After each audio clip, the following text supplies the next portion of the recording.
so much for the glory of Rome.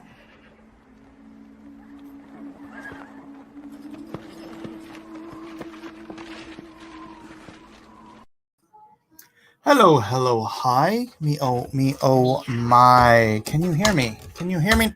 Oh, sorry, this is banging against.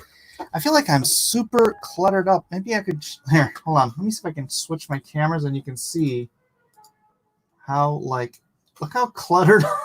I've got my lamp and my camera and my mic just all jammed up right here so that I can get a decent shot with this camera. And I have another lamp right here in order that I can capture this, my artwork. And as soon as Kevin gets in here, I'm going to cut this screen in half so that we can see Kevin's artwork as well. But you know what? You know what, though? There he is. There he is. Mr. Kevin Sharp. Hey, Mike. How's it going, buddy? Going all right. Let me turn that down because it's probably reverberating through all the universes. One vote. We got a vote? What do we get a vote for, Jeremiah Jones? Are we famous? Did you make us famous? View on YouTube. Vote. We got a vote? What do we get a vote? Oh, you mean one down vote. Right. Well, whatever. Who cares? Honestly, don't care. It's going to happen. It's no biggie. You can upvote, you can downvote, you can sideways vote, whatever you want to do. Just go ahead and hit that vote thing and let's hang out. Kevin Sharp here, ladies and gentlemen. Kevin Sharp is here. And tell us how many days you got left on that there Dragon Guard. Yeah, we got 2 days left. I think the campaign, judging by the way it's counting down, I don't know why, because I started streaming, or I started the campaign, excuse me, at night, but for some reason it looks like the campaign's going to end on a Wednesday around 4 in the day, which is odd. It seems odd to me, but no, that's not going to happen. Campaigns on Kickstarter are on Indiegogo always end at midnight Pacific time. Oh, okay, cool. All right, good. So, are you having a problem there, Kebo? Me, I don't know what it is, man.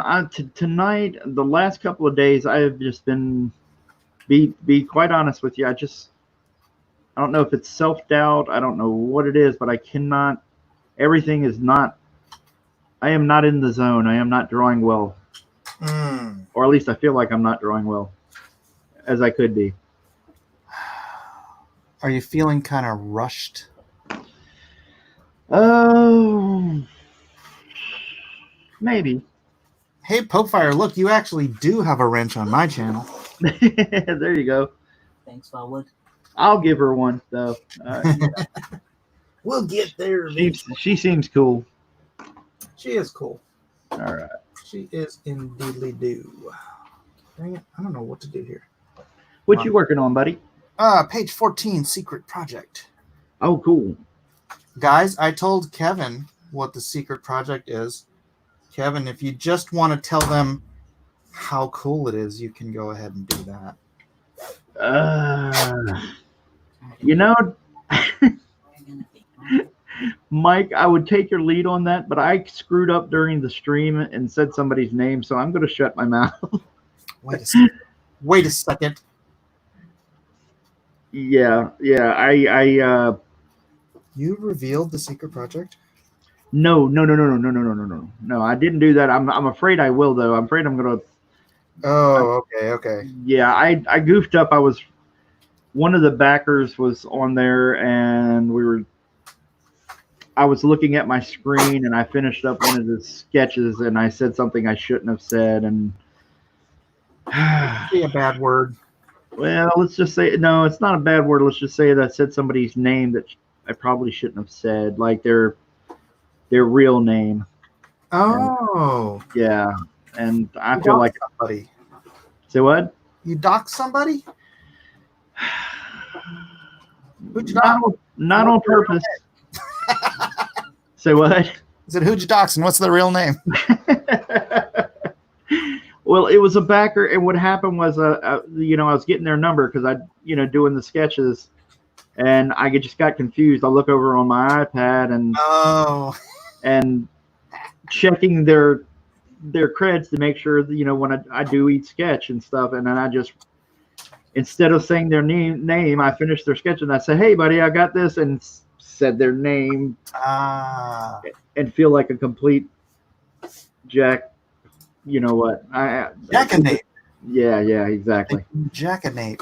I don't want to say anything around your kids, but anyway. It's all good, brother. It's all good. They'll survive. Is this a real live stream or another fake one? This is the real deal. Are you not entertained? Exactly. Don't even doubt it for a second. Hashtag no fake live streams. Hey, premieres aren't fake live streams. They're premieres. And it's not my fault. I mean, it's my fault that I actually did it, but because YouTube took down my live stream. So I had to the nice thing about StreamYard, ladies and gentlemen, if you're going to do this kind of streaming stuff, StreamYard saves your live streams for 7 days. Oh, cool. So you can stream, if YouTube strikes it within the first 7 days, you can download it from StreamYard and then re-upload it to YouTube, which I have done, and they have not struck the re-upload. So I don't know what the heck their deal was. Oh, yeah, that's right. You said something in the Discord, or somebody had said that you had got, what was it, a strike or something? So what happened? I don't know. They just they took down the old thing. Which was it, like a cross examinations, or was it something else? Or yeah, it was cross examinations. Wow, that's crazy. Yeah, I was just talking about how the Muslims were the Antichrist religion and all that. I'm just kidding. I wasn't. Strike. Yeah, I know exactly. Here we go. Get ready, kids. I'm gonna camera a little bit. I've got to go over and get your channel on my iPad because I've got to keep track in case any backer information comes through for sketches.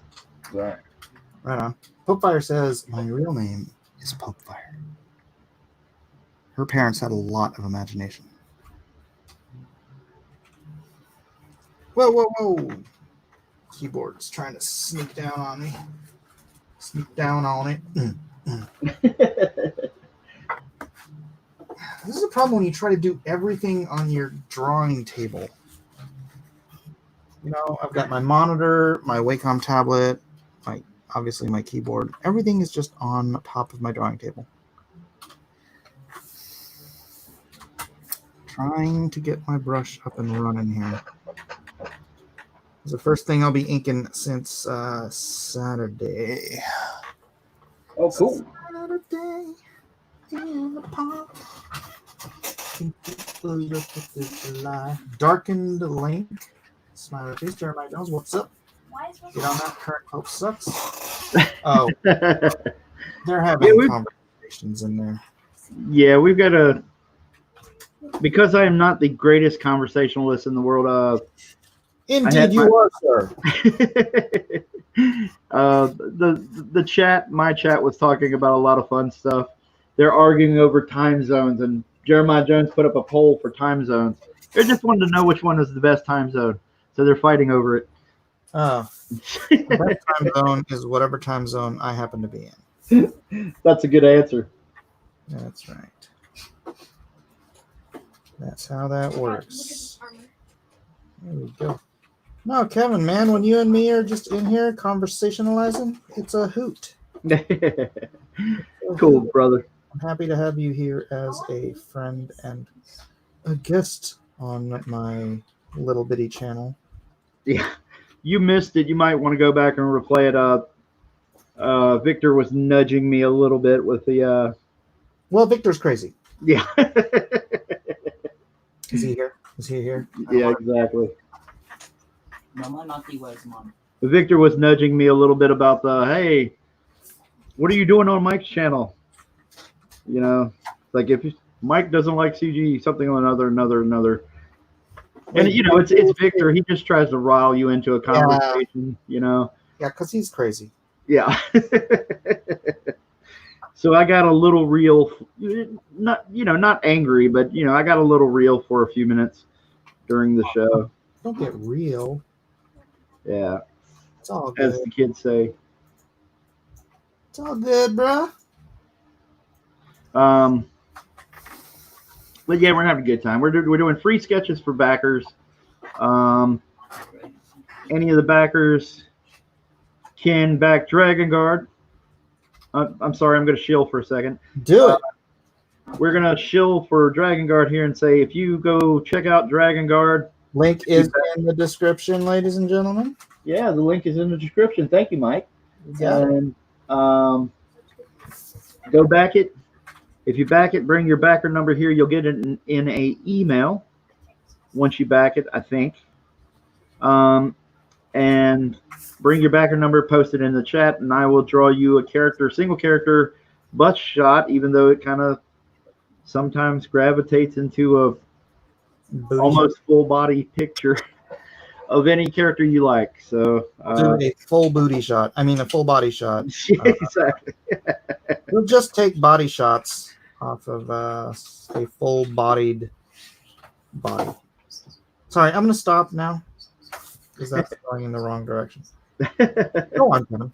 Please do continue shelling. Oh, yeah. Well, that's basically it. Just drop your backer number in the chat. I'll draw you any character, a single character. And the artwork will mail out after the campaign ends. So it's only in a few days. And so there we go. Sweetly diddly do. And for my part, go buy my book, Lone Star. Thank you. Yes. I'm not the greatest shillsman on earth, but that's all right. You've got 9 covers on Heart of the Hero redo, right? Yeah, and I think you did one of them. Yes, I did one of them. Along with the fantastic Randy Green, Kanan White. Yeah, where's my phone? I need my phone. I was trying to text. Randy wanted to come on the show, but I didn't stream on Friday. So, but yeah, sorry, you were busy shilling my book. Go ahead. Yes, we have Matthew Weldon on one. Did Matthew Weldon do one of the covers? I know he did the interiors for Brand, or Brando. Brando, sorry. Weldon didn't. There were no covers for Brando, so it's just he did the pages for Brando. Yeah, there we go. And then he did one of the covers. So. Oh, he did. Yeah, that's what I was trying to say. He did a cover for Lone Star. And we have Kanan. We have who are some of the others that I cannot remember? Wang Wen. Yes. Aaron Lopresti. Oh yeah, that's right, Aaron. Who else did we have?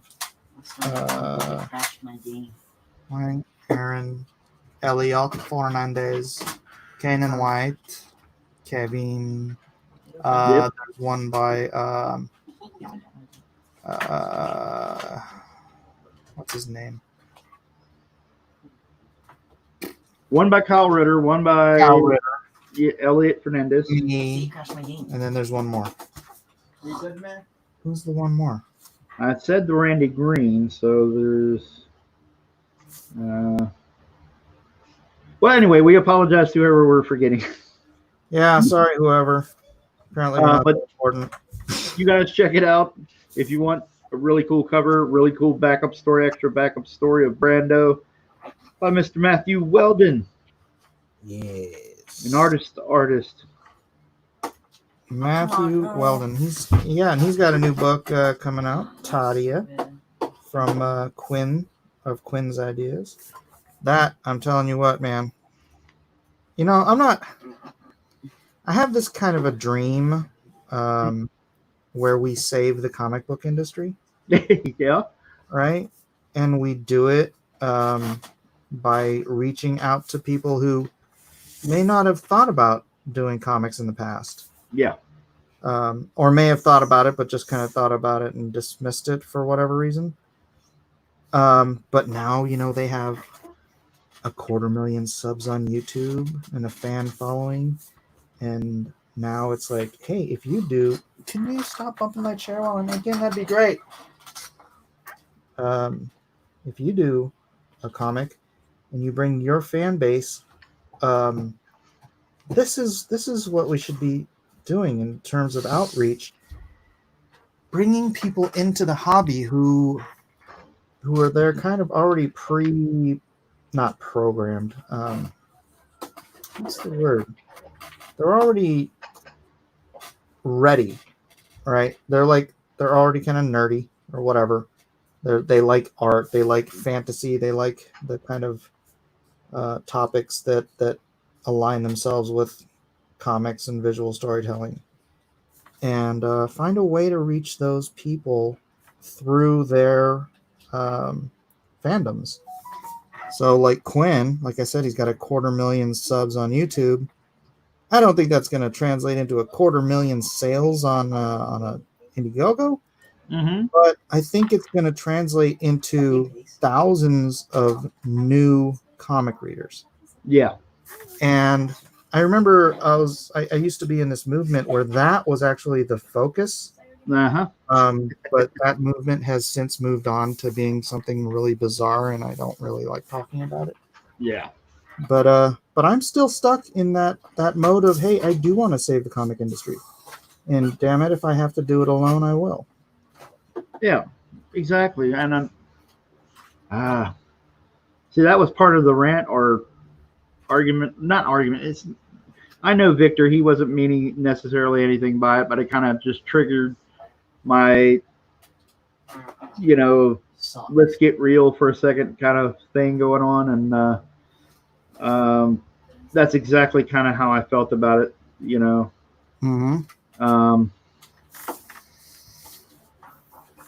Updog says we're saving comics. That's right. That is the point of this whole thing. It's not to line my pockets. It's not to build my brand. That book that I have helped to put together with Quinn, and I got Matt Weldon on board as the artist. I'm not taking a dime from that. I want them to be successful, but the greater goal isn't just them. It is to save comics. Yep. If we don't save comics now, in 20 years, it's all going to be webtoons. I freaking guarantee it. Yeah, yeah. And I don't want comics to be all webtoons. Yeah, I agree, man. It's just not something I hope or that I want to see for the industry, Yeah, because I want to do this my whole life. I want to make comics my whole life. And if there's no industry to make comics, what am I going to do? Just sit here and try to sell to a niche market for the rest? I don't want to do that. I don't want to be a craft. I know like that was kind of one of the things that's, these are craft comics. And I'm like, I don't want to do craft comics. No. I want to save the industry. Yeah. Exactly. And I can't do that by myself, but there are people out there who can help, right? And if you get enough of them together, you're gonna build an entirely new industry. Can you imagine if you got, I don't know, get a handful of people with hundreds of thousands or millions of people following them on their social media. I don't care if it's YouTube or Instagram or whatever it is. You've got hundreds of thousands, millions of fans, and they're all different fans for all the different people. And you can just get them each to bring in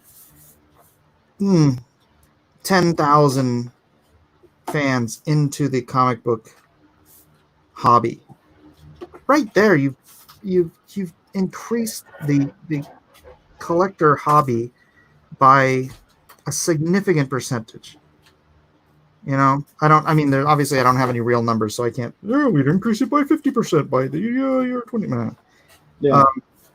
But it would be significant, and it can absolutely happen if we're focused on that. If you're focused on, it's like I'm doing with Quinn, like convinced, it was one of the earliest things when I started talking to him. I was like, are you interested in comics? And he's like, oh yeah, I'm a huge comic fan. I'm like, and you're a writer, right? And he's like, yeah. I'm like, have you ever thought about writing a comic? He's like, well, yeah, I have a story I was doing. I was going to do it as a novel. And I'm like, well, you love comics, right? Yeah. Yeah. And now he's like super stoked to be working with Matt Weldon. They're talking to a colorist right now who they're super stoked about. I don't want to say who. Oh, cool. And yeah, so that project, man, if Quinn can get 10,000 people to buy comics for the first time, or come back into comics, and then the guy I'm working with can get 10,000 different people. Yeah. And we find somebody else and they can get 10,000. Right? This is building. This is saving the industry. You need that fresh blood that Marvel and DC have given up on for the last 40 years. Mm-hmm. Yeah. Well, how is Quinn's mailing list going? Do you know a number that he's? I don't know. I think it's in the thousands. So. Really? Yeah. Oh my goodness, dude! He's going to hit like a bomb then if it's that many. Whew. I certainly hope so. I mean, I want him to be like a crazy big success, Yeah.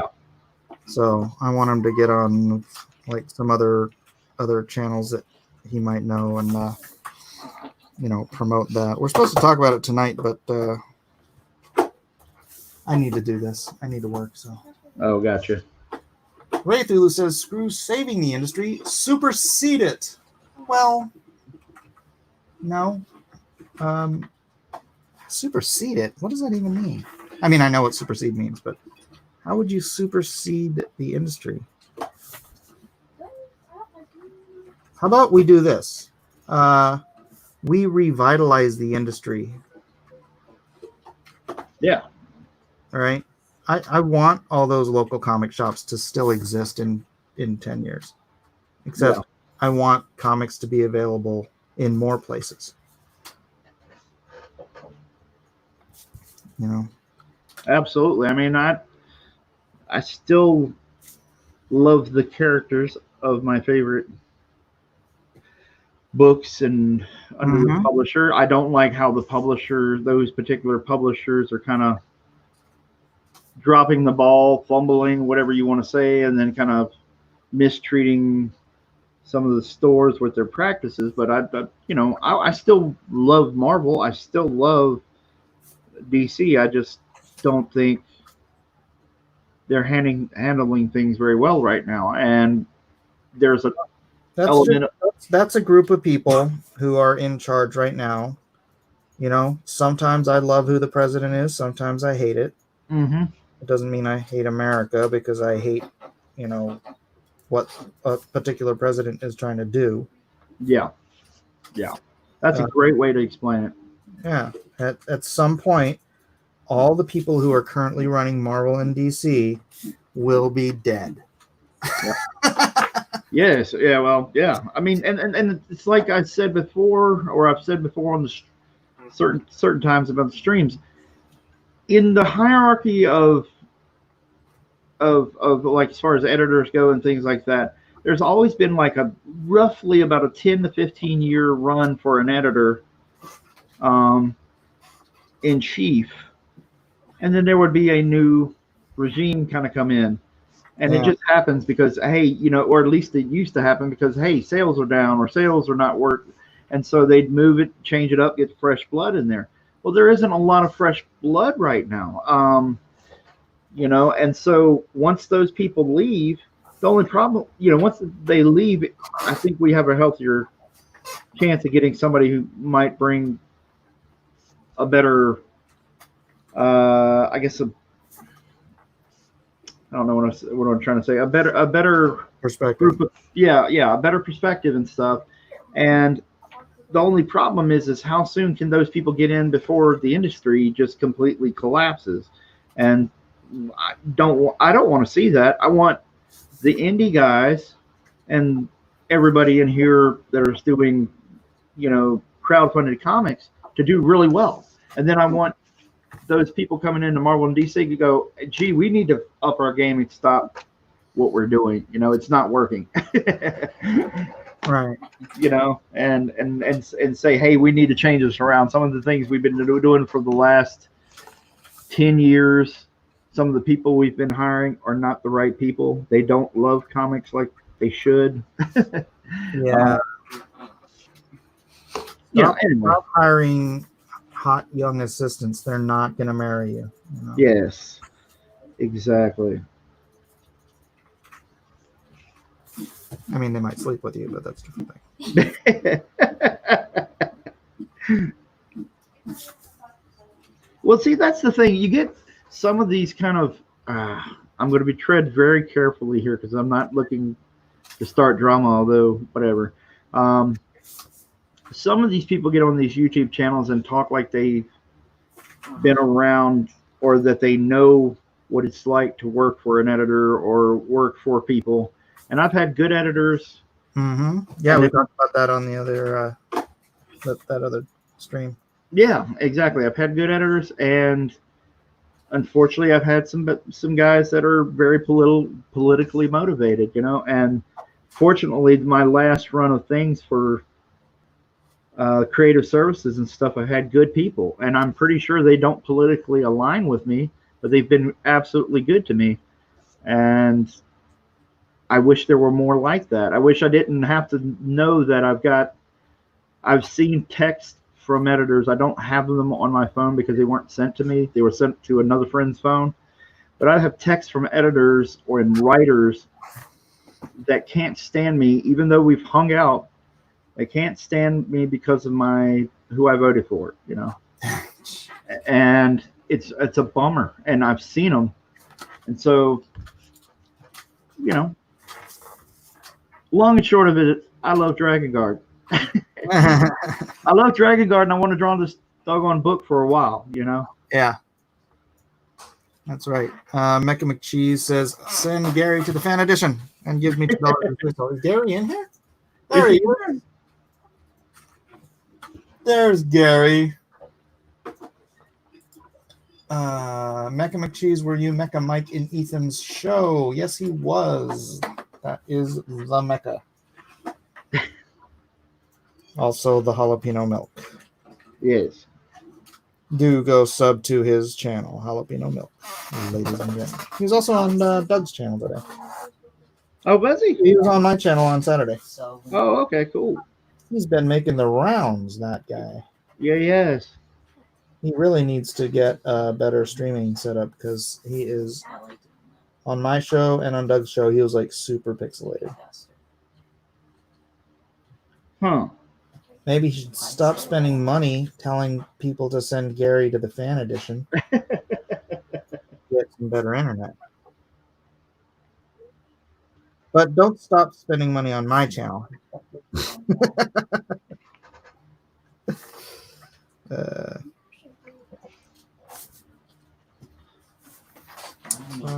Two totally different guys, similar looks only, says Victor. There's Victor. Yeah, there he is. Victor, we were just berating you behind your back.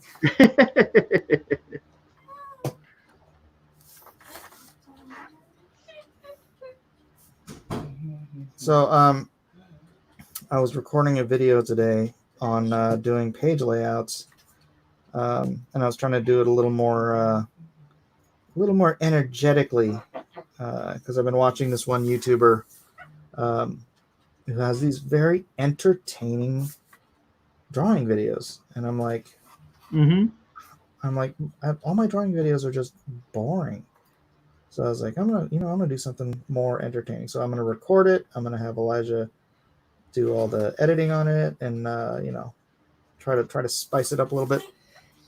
I get to the end of it, and I look, and it says that my camera has been unplugged. Oh no! So no. but I don't know when it got unplugged.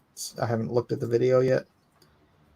But yeah, I'm gonna try to do some more produced, quality, entertaining how-to videos, essentially, because I think there's a huge market for it. Dude, this guy's only been on YouTube for a year, and he's got 350,000 subs. Shoo! From freaking how-to videos, not from endless drama destroying other people's lives videos. Just how-to videos. People do want to know how to draw, and that's the kind of audience that would be interested in comic books. That is awesome. Right? Yeah. I just, it's hard for I don't know.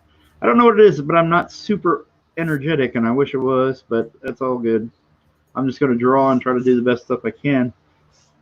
You guys are much better at it than I am. Well, obviously not yet. But you can get better, Yep.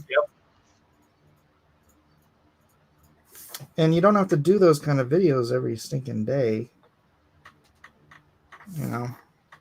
Oh, yeah. Do them once a week or twice a week, something like that, depending on your schedule. So I found it pretty crazy. Not crazy in a bad way or anything like that, but I was let's just say I was freaked out, blown away by the fact that Micah's birthday was the same day as my daughter's. Yeah. I was like, man, that's kind of freaky coincidence. I like that. Yeah, and my wife's aunt, same birthday as well. Oh, really? Oh, cool, man. And my wife's birthday is the same birthday as my brother. And my birthday is the same birthday as my other brother's girlfriend. It's like a lot of crossover in this family. I don't know if that counts as 6 degrees of separation kind of game or not, but no, I don't think so. Oh, okay.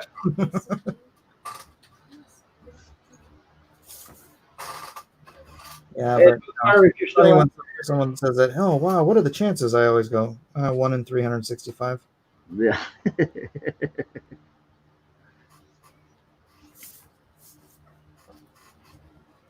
What are you gonna say?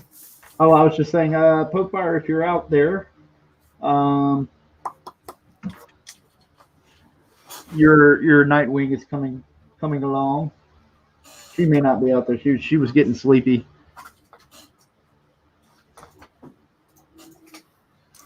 Oops, I missed.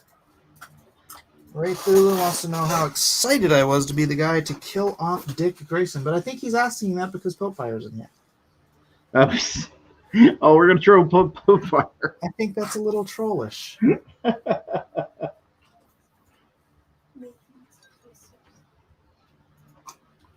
At least from looking at her videos, Pokefire reminds me a little bit like C. She doesn't mind getting animated and throwing down. Yeah, Siege should do some of those videos, man. Mm-hmm. She's very energetic. Mecca, bruh. I know we don't usually delve into this topic on my show, but that episode you were on yesterday was glorious. glorious. The ending was to be savored and rewatched again and again. I don't know if you know what I'm talking about. Oh no, I know. I think you're gonna rattle or you're gonna stir up the hornet's nest, but I know. I know. It was. So good. So good. I just they were. All I can say, man, is For what? Homework, probably. Homework? For homework even? Did Mecha McCheese blow something up?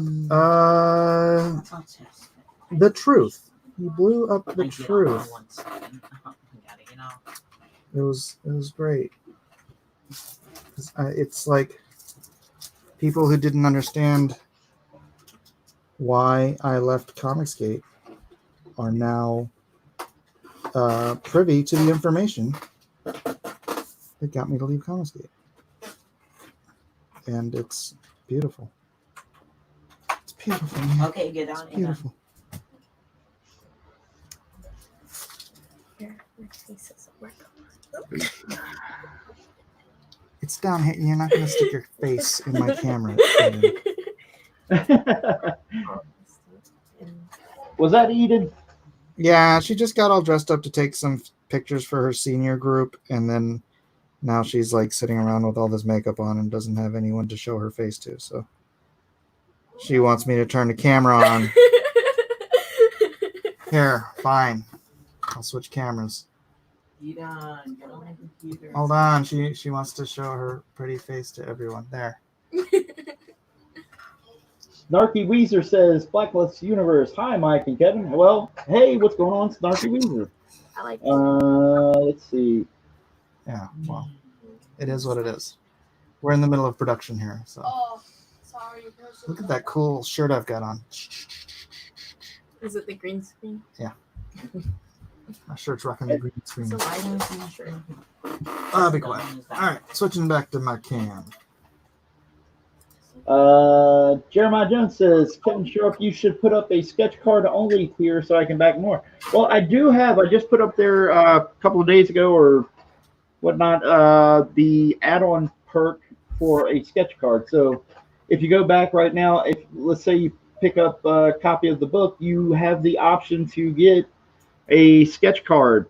Oh, it's only available as an add-on? Yeah. Interesting choice. Oh, well.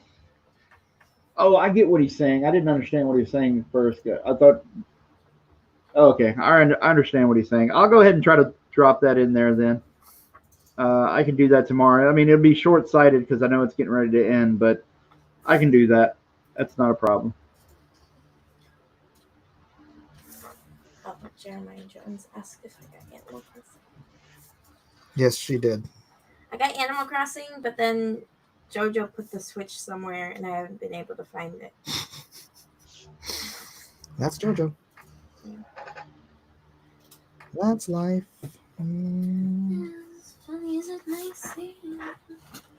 Some people keep stomping on a dream. You know those people. At Mark Anthony, Kevin Sharpie's saying put it on the front page. Yeah, I got you. I got you now. My brain's slow tonight, but I got you. So I'm going to go ahead and do that. I'm talking to Mark. Rhaegar says the tribalism is real. It's truth.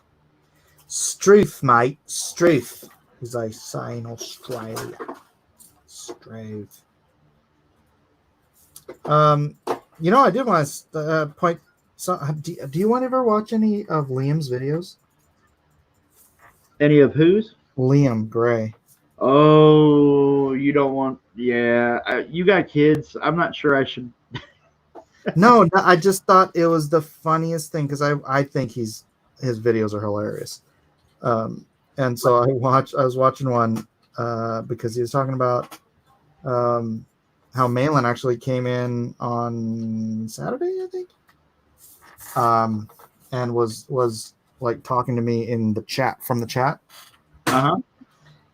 And he says this weird thing. He says, yeah, I've been ordered to stay in my own lane and not talk about Mike. Right? And then the funny thing, that's not the only funny. Later on in the stream, he says that, yeah, there's no hierarchy. There's no one telling anyone what to do. Uh-huh. Yeah. Where'd you get orders from then, Liam? The voice in your head? Yeah. So funny. I have no favorable opinions on Mr. Liam right now. No. He's made his choices. Yeah. And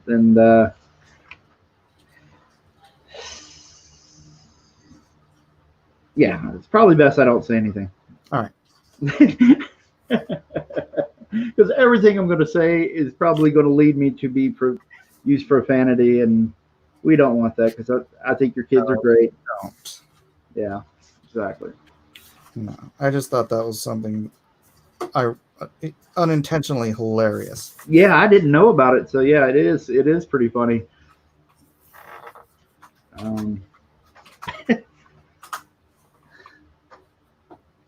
Shaggy Cuz says, good vibes. Look at those papers next to Uh, you. Can you handle it? man, I need somebody reading the chat.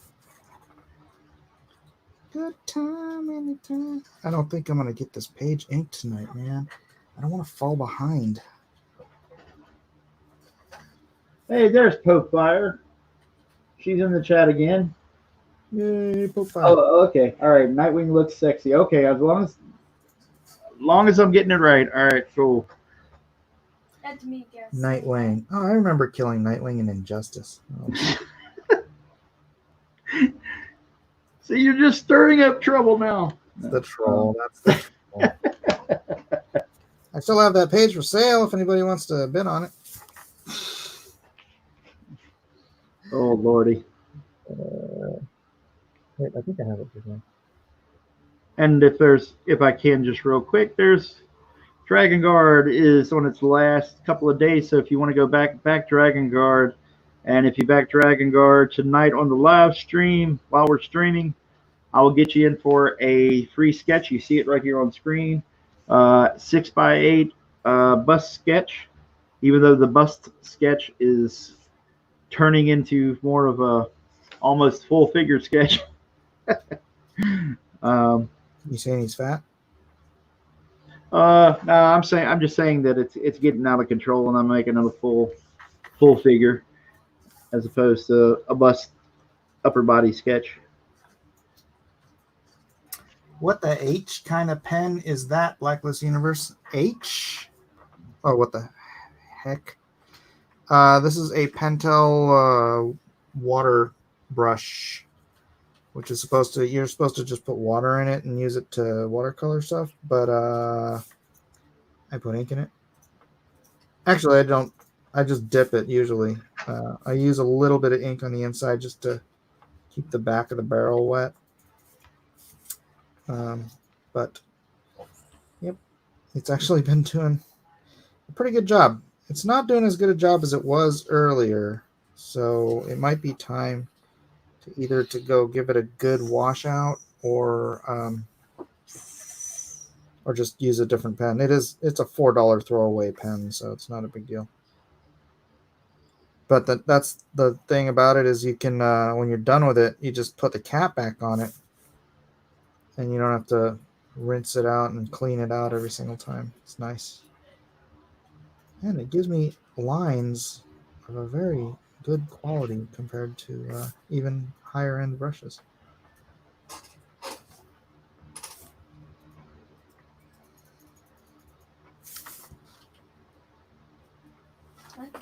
That's the bad thing. I do these streams with you, and then I stop and I start looking at what you're drawing, and I go, "Oh, I'm going to watch Mike draw for a second," and I zone out. I'm like, "I'm supposed to be drawing. Stop." Don't do that, Kevin. You have work to do. It's just cool to be on a stream with people and see great artists, and then just it's like having a studio away from a studio, you know. Yeah. And I really enjoy that. That's the fun for me, man. Daddy, someone crumbled up your journal. What drawing? It's perfect. What is it? I can't see. Oh, goodness gracious. Look at this.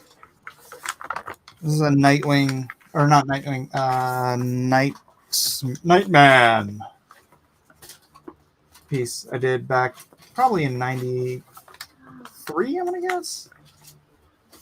Oh, that's cool. It's a little beat up, little worse for wear. Is that the original? No. Oh, okay, I thought it was paper. I just want to make sure. That's trash. Yeah. Okay, cool. Well, I thought it was awesome. It looked cool. put it up for auction. I got 25 cents.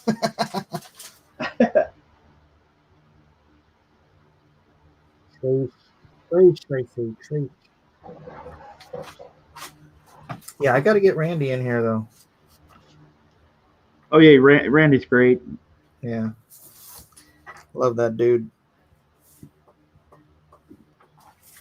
He's our studio's, I believe, one of our studio's founders. So, Yep.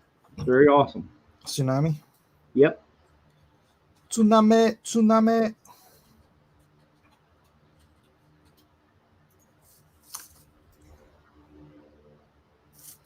Gotta get Brian in here when he gets a chance, man. Yeah.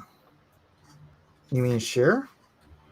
Yeah. I guess I streamed too late for Brian because Maybe that's. he's an old fuddy duddy.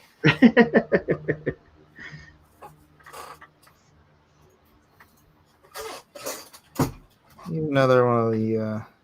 I don't know. I think it got a little too crazy for him in that movement of angry people.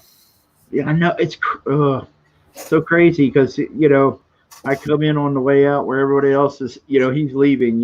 So it's like, daggum it, man. Stay still. We would need to hang. But totally understandable. I mean, I just. I saw Will still talking smack about me on Twitter. Who will?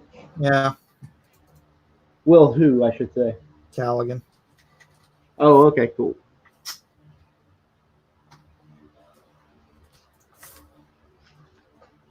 Well, it's not cool that he's talking smack about me. I mean, yeah.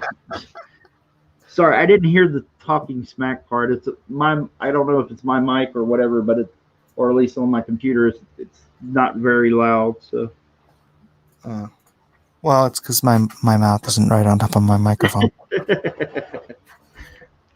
Does mine sound like that? No, you're good. Oh, okay, cool. Because I had to shift. I had another mic that I was using, and it started to conk out on one of our streams one night. And so the mic that you're hearing right now is on the new camera that I bought. And and then the camera is right next to my face right now. So so I was wondering if I was broadcasting a little loud. It works for me. Anybody else got any problem? Anybody else want to complain about Kevin? Not yet, but Mark Anthony says, attention, unless something changes, this may be the last time Kevin does free bus sketches for backers. Take this opportunity to back Dragon Guard and get a free bus sketch. The link is in the description if you're listening. So thank you. Mark Anthony is a big supporter, so thank you, man. Oh, yeah. I hope he wasn't disappointed in the lack of Friday night auctions. The lack of what? Friday night auctions. Oh, yeah. I was actually kind of considering putting that on hiatus. Oh, really? I don't know if that's. I mean, I know a lot of you guys like. It really helps out. I know it does for Elliot too, and maybe I shouldn't. Well, no, I mean, if whatever, it's understandable, man. Just for me, I really need to stay on a schedule with this book. Yeah. So I don't know, but I do need to think about other people too. Well, I can't speak for everybody else, but I totally understand both ways. I mean, I'm starting to learn the ins and outs so that if you need a break, it's easier for me to do a little auction here and a little auction there, and like when I'm, last Friday, while I was doing this, I offered up one piece for an auction or like a sketch for an auction. Uh-huh. while I was doing the free sketches, and that did okay. And so we're Nice. we can handle it if you need a break, that kind of thing. But I know other people have a little harder time, so either way, but can't go on completely depending on you.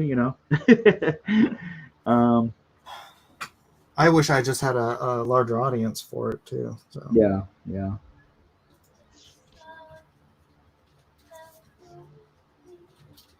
Mm. Yeah, we still have sketches waiting in the wings. Yes. Okay. Alrighty. All right. Yeah. So anyway, night wing Mike, is. take a break. Kanan, get in here, man. Oh, hey, there's Kanan White. What's up, man? Come hang out with your homies, homie.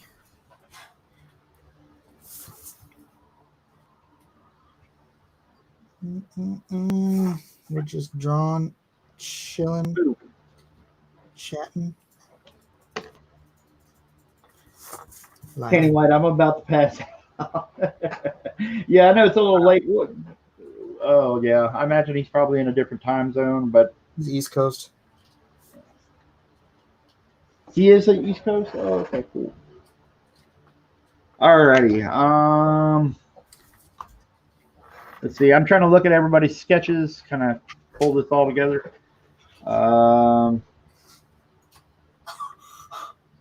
There's a fellow in the chat. Well, was in my chat named Rollout XX Rollout XX. Yeah, and he got he got 3 covers or 3 copies of the book and 3 separate sketches. Nice. I've done 1 so far. He's got 2 more left. Nighthawk Warrior got a Spawn, and let me see. I've already done fan sketch. Oh, no, Michelle. Look what Eden made. Oh, sweet! Very cool, Eden. Rock on. Yeah. Is he a Animal Crossing character. Oh, okay, gotcha. All right, there we go. Made with Super Sculpey and then painted with acrylics. The metal says, "Aye, that's a nice Tom Nook." Thank you.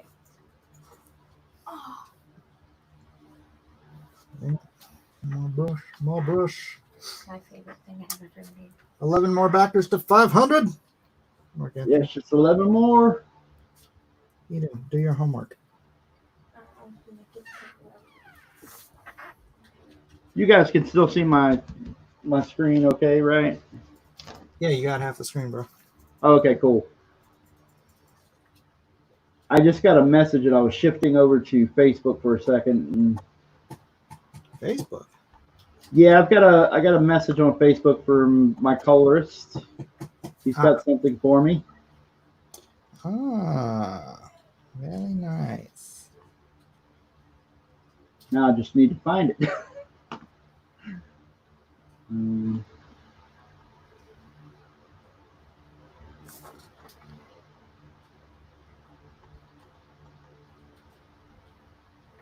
What was Kanan saying over there? Oh, you mean in the chat? He appreciates the invite. Right on. He says, "Recoup, man. Rest up. Gather yourself and focus." Well, I'm focused. I'm always focused, Kanan. It's not the gathering. It's just the time. It's just the time it takes to do that. When it just slows me down when I'm working on this project, and I need to get this project done.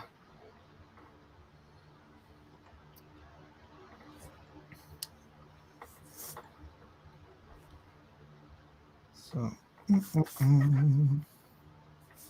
I was lamenting how much time I spent not working on books over the past 2 years.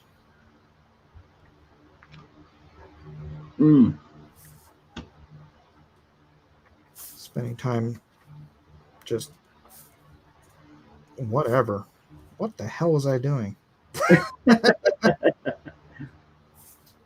like in 2 years, normally in any given 2-year period, I'd be doing about 600 pages of art, right? Yeah. And then I did the math, and it was like, I don't know, 180 pages over 2 years or something like that. I'm like, what the hell was I doing?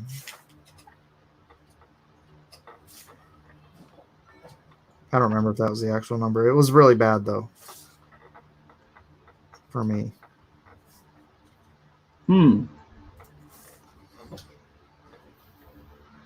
Sorry, I am listening. I just No, you're having not. a technical issue right now. So sorry about that. All good, bro. I'm always focused. Oh, look, a squirrel. Yes, exactly. You shush right through loop. Can you screen share on? Yeah. Okay. Would it be okay if I screen shared? Absolutely. What you got? Okay. Once I stop enlarging it. Oh my God. I promise I'll show you guys in just a second. I'll brush this guy out.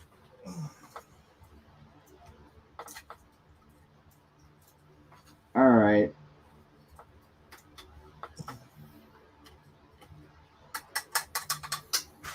Oh my goodness.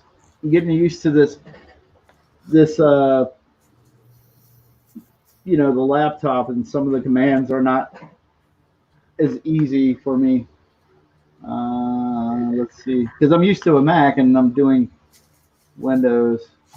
Okay.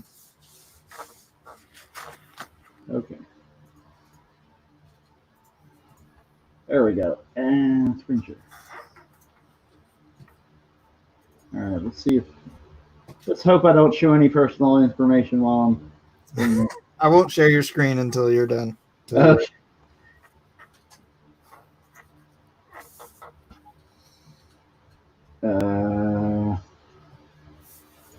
Doggone it.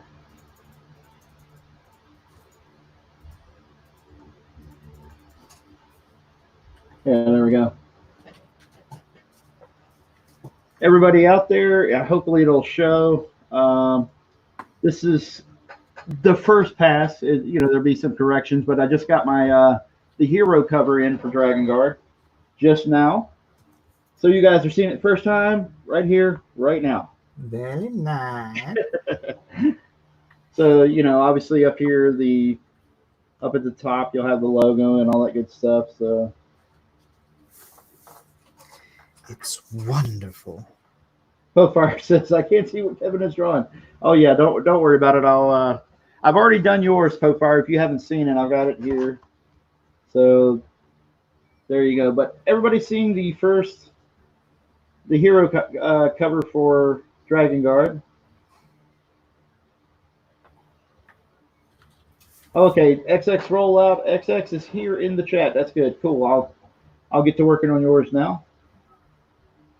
But guys, there you go. There's the heroes cover for Dragon Guard, and I'll drop that into the. Ooh, that looks so much better on YouTube. Mine looks a little pale.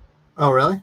Yeah, mine's really kind of pale on my laptop. But dang, that looks really intense. Oh, do you have a different thing? You're looking at the. Yeah, like it just like you know, just in general, the screen on this laptop is slightly pale, like it's got that kind of, you know, blue light kind of thing going on. Gotcha. So thank you, Mike. I just wanted to show everybody real quick. You got it, man. I'm happy. Let's see your bank account. Yeah.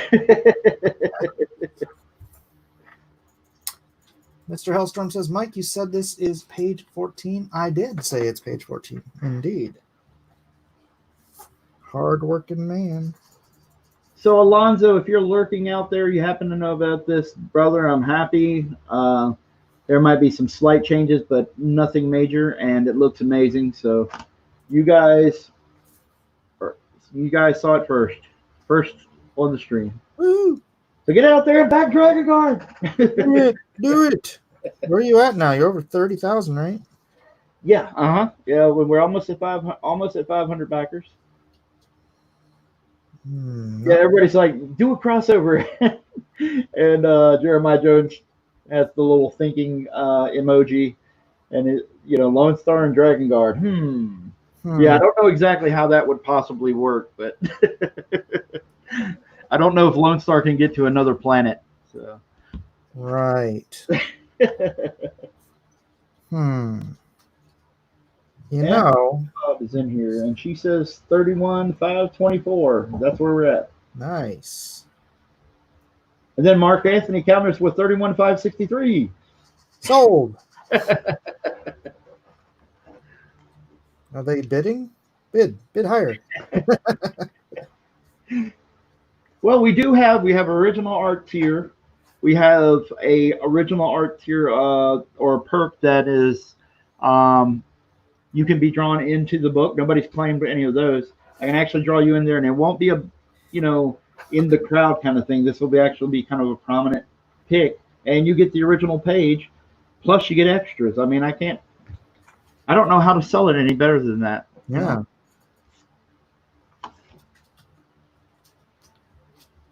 That sounds good to me, man.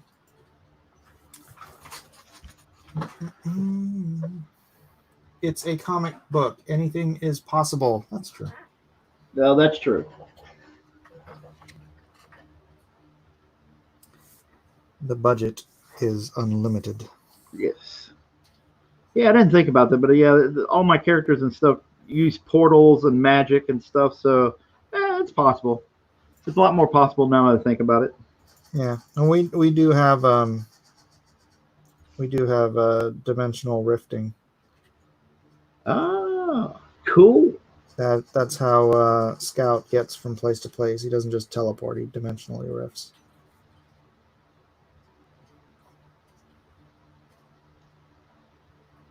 Then it's possible. We can do it. Can. I don't know how magic works in your universe, but we can make that a possibility anyway. You mean like drag your guys into my universe? Exactly. Hey. We should talk about that. Cool. I don't know. I'm not a writer, so my first thing is like, I don't know how that's going to work. That's how I always am. I'm not a writer. I'm gonna leave it at that. I'm not a writer, but I'm learning to be one. Right. Well, I like the idea of doing another crossover in the next campaign, in my next Lone Star campaign. Except if I do it, and if it's me drawing it, it would have to be me getting it done before that campaign launches too. I'm not doing the other thing again. Oh yeah. My books are done next time. Jeremiah Jones says, Lone Star plus Dragon Guard, take my money.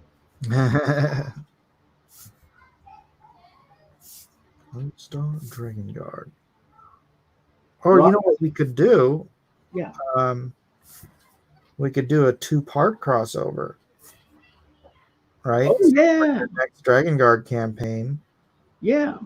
You could do the Dragon Guard Lone Star crossover. And then I could do the Lone Star Dragon Guard. Or you could do the Dragon Guard Lone Star. I could do the Lone Star. Dude, I like it. I like it. That'd be neat. Zombie Kebab says, Dragon Star. Rodimus Flash says, should I get the draw me in the book tier considering the lead character is my mirror image? Yeah. Okay, so you do look like that. I'll have to take your word for that unless you get me pictures, man. You got to prove it.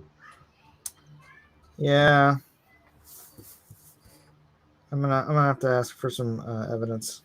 Exactly. And then Jeff Potts says it would be interesting to see Lone Star in a loincloth. I don't know if Terrible. Terrible.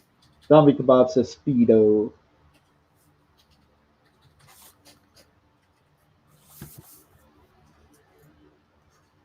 Now, honestly, I'm cool with that. I also know that the way it was handled for your other one, that it was a little rough on you. So you take all the time you need there, Mike. Yeah. I do tend to bite off more than I can chew. But You work hard, dude. You work really hard. Your speed is better than mine. I can do the hard deadlines, but pound for pound quality versus speed, you win. This is me acknowledging defeat and saying you win. I don't know. I don't know about that. People want to put it to a race, though. Oh, no, I wouldn't do that. I'd definitely lose then. Oh, man, dude, drawn and quartered, you did 6 characters. I was just like, man, I hate him. I hate him. Yeah, but I drew most of them like just very open, and I didn't put a lot of detail in anyone, and because I knew I was going for maximum number of characters, and so I was trying to do more of a lower detail thing. Because I was just making that comment the other night about how it's not about the detail; it's about the structure. Mm-hmm. Right, and how you can have someone like Cheeks or like Josh Middleton who uses very little detail, but you still love the work because the structure is all there. Mm-hmm. And so I determined to make that effort in that piece before I started. Yeah, and you're right. You're absolutely right. I fight with that every day, to be honest with you. So Yeah, I completely agree. If you can get the structure, the foundation, get the foundations right, or the pose, or whatever, and getting those things, you don't necessarily, if it's energetic enough, if it's got the right structure, you don't need all the fancy rendering or anything like that. right. And I like Cheeks anyway, man. He's cool. Yeah, Cheeks is great.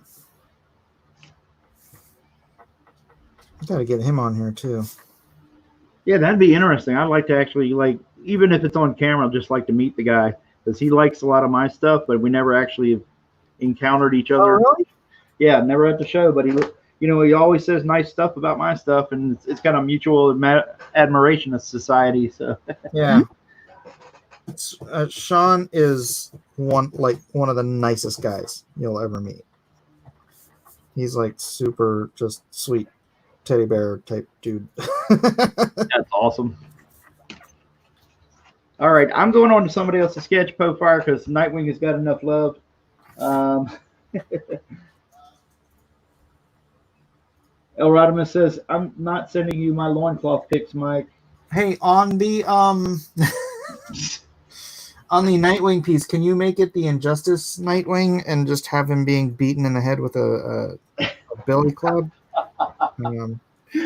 Oh man, you're just wanting her to get riled up. I tease because I care.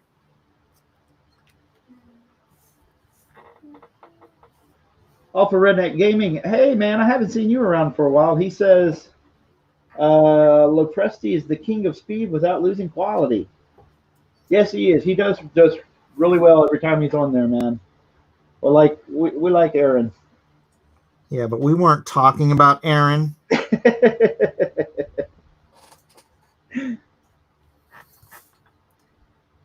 you very much. All right. Let's see. Okay. I know that one of the guys, XXX rollout is there, so I have to look because he's got some kind of anime suggestions and things like that, and it's really like some far out stuff that I haven't seen, so I got to look up some reference there. Oh, really? Yeah. I was going to put it on your screen for a second and go wash this brush in the bathroom. So what now? Oh, I got you. I'll be back in a bit. Alrighty, sounds good. Okay, Pokefire, your Nightwing's going to get a little bit more camera time since my camera is going funky for some reason. It doesn't like skin. My camera doesn't like skin. Every time I put my hands on here, there's no black on the screen.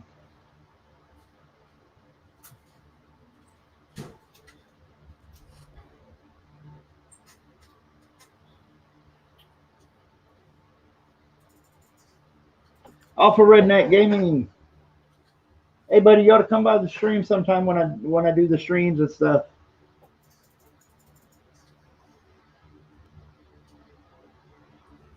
And Zombie Kebab, hey. Yeah, we've got quite a few.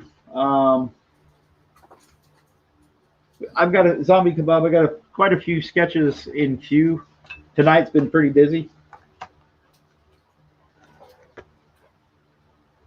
Mick says, that's a man, all right. Oh, Lordy.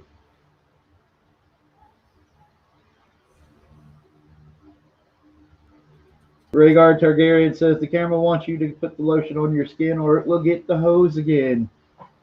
Yes. Mark Anthony. Mark Anthony, is that a loan? Yeah, okay. Birdman, yeah, gotcha. Nightwing. Or to use the Matthew Weldon's term, the man candy. Man candy. All right. So hopefully we're going to find reference at some point for, man, Rollout's got a long name for one of these characters.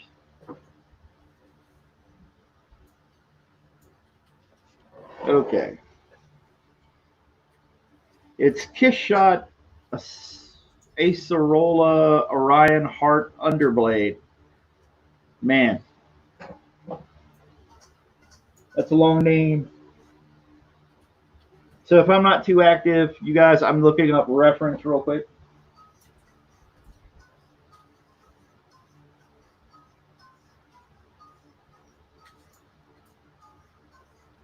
So hopefully everybody else out there can talk amongst yourself just for a second.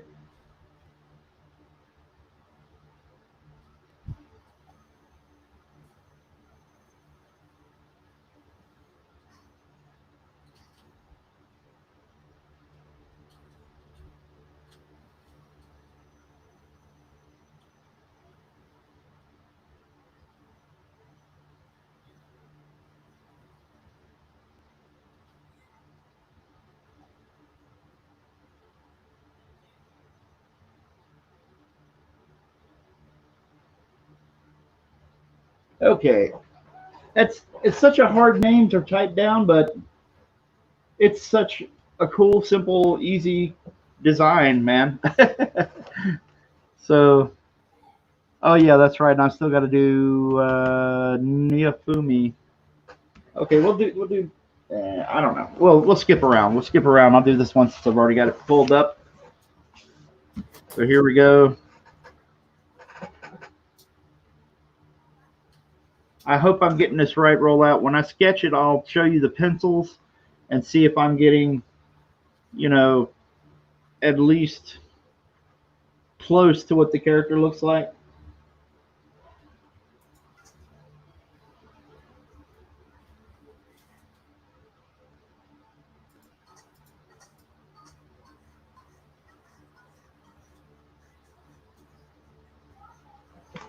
Hopefully you guys will be able to see it here in a sec. I know my pencil is really light.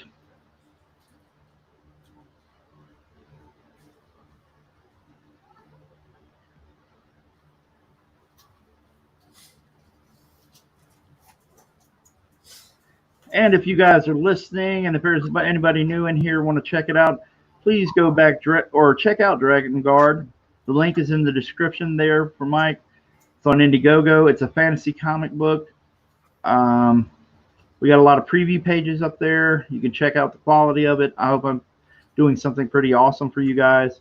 And if you dig it, come back in the chat, drop your backer number, and then we'll get you a sketch. We'll try to do it during the stream. We're getting a little late on the East Coast, but if I can do it, we'll do it. No. It's Mexican hot chocolate. I don't want a milkshake. Thank you. That's all you like. Oh. It tastes like hot chocolate. It's Horchata.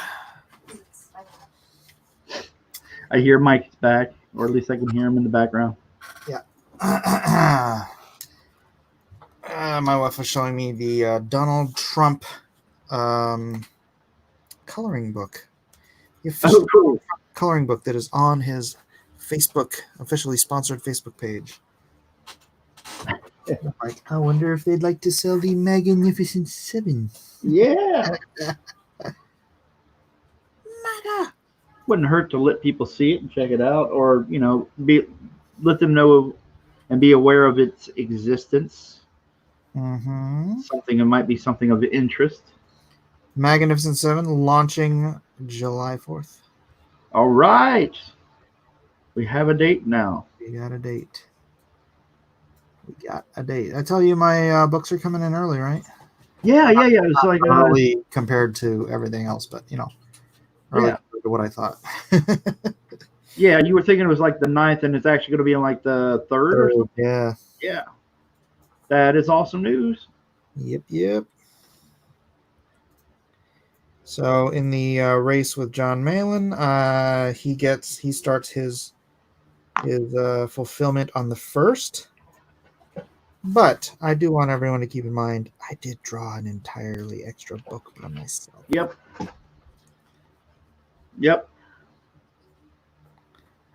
You had a second book there. That is awesome too, by the way, from the PDFs. It looks great. Thank you. Did you read them or just look at them? I haven't had a chance to read it. I started reading the first part of it. I've got to get my bearings on Malin's characters because I don't know them, because I don't have a copy of Graveyard Shift. And then there's well, shoot, I actually it's only because I'm broke. It's not because I didn't have any problem, but I don't have any of Jawbreakers either.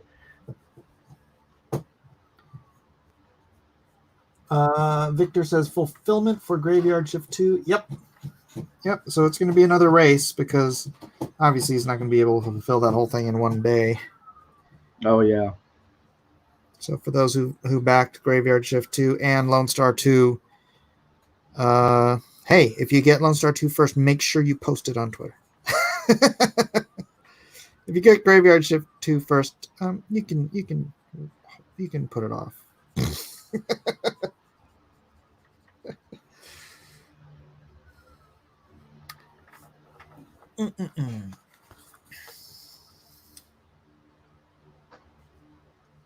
And everybody out there watching, I'm just roughing in the face. It won't look quite this harsh when I go to ink it.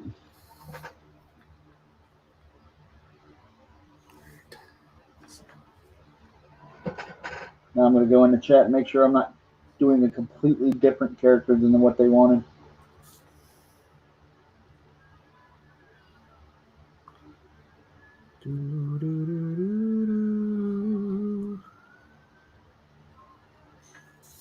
Okay, XX rollout XX. If you're looking at it, hopefully am I getting her?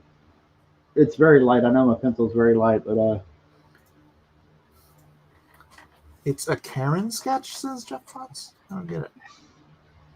Meg says, hoping I get yours before Malin's. Yes.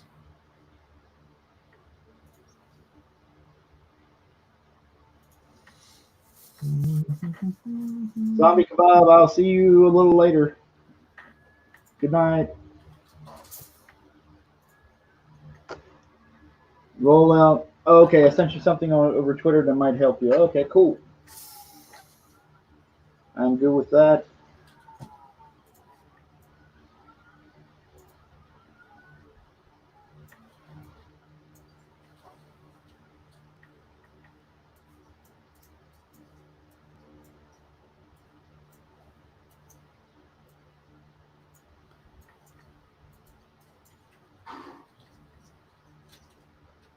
All right. All right. Hey, roll out. Thank you for sending that. That helps some, man. Jeff says he has to insert a Karen wherever he can.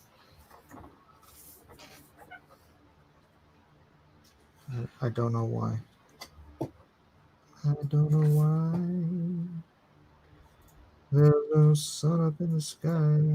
Stormy weather.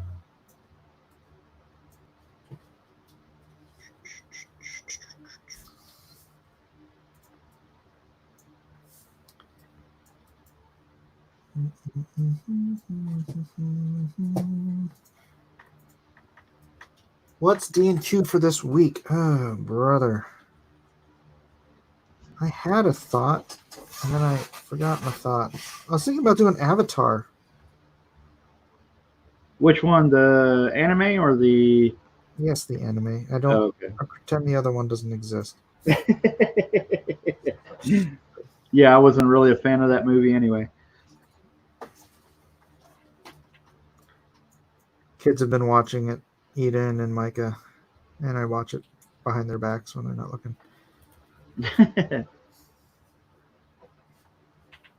That is something I do not have much experience with.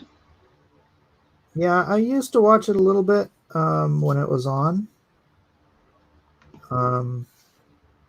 I've missed a lot of it, but it's a good show.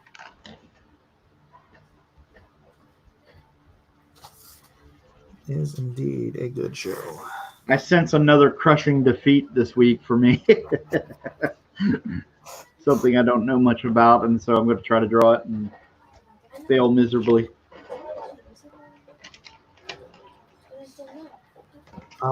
Mig says OG. I don't even know what that means. OG. You mean OG because it's like the original as opposed to that god awful movie by James Cameron? Oh yeah, exactly.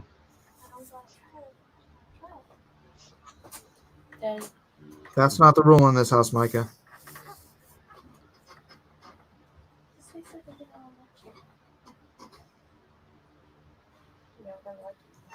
I have a rule in my house about trying new foods. It's that you don't gotta like it, you just gotta try it. Oh, okay, gotcha. I don't want it though. I made this for him. I don't. Micah, you have to try it. It's great. But I just don't want it. You don't have to have it, but you have to try it. Yeah, you have to try it. You don't even have to like it. That's the rule. It smells like. Dude, don't you like horchata? I don't want to. Here, you try a little bit. Or mommy said it tastes good. That's good. That's good, Micah. Try it. I said try it. It tastes kind of like a malted horchata. I don't want horchata. Just try it, knucklehead. He didn't try it. Try it or no more games tonight. I did try it. It was on Try my it finger. or no more games. He's only pretending. He's keeping his. What kind of child do you have to force to try a milkshake? Honestly. Yeah, I think JoJo wanted more.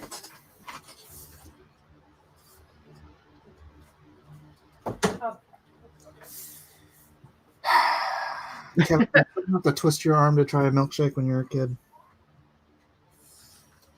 Say what now, Mike? Would someone have to twist your arm to try a milkshake when you were a kid? Oh no. Unless it was something awfully wretched sounding. Like chocolate pickle milkshake or something like that. Yeah, then I'd be a little scared. I would too. Did you have to deal with a lot of chocolate pickle milkshakes? Fortunately not. Yeah. That's good.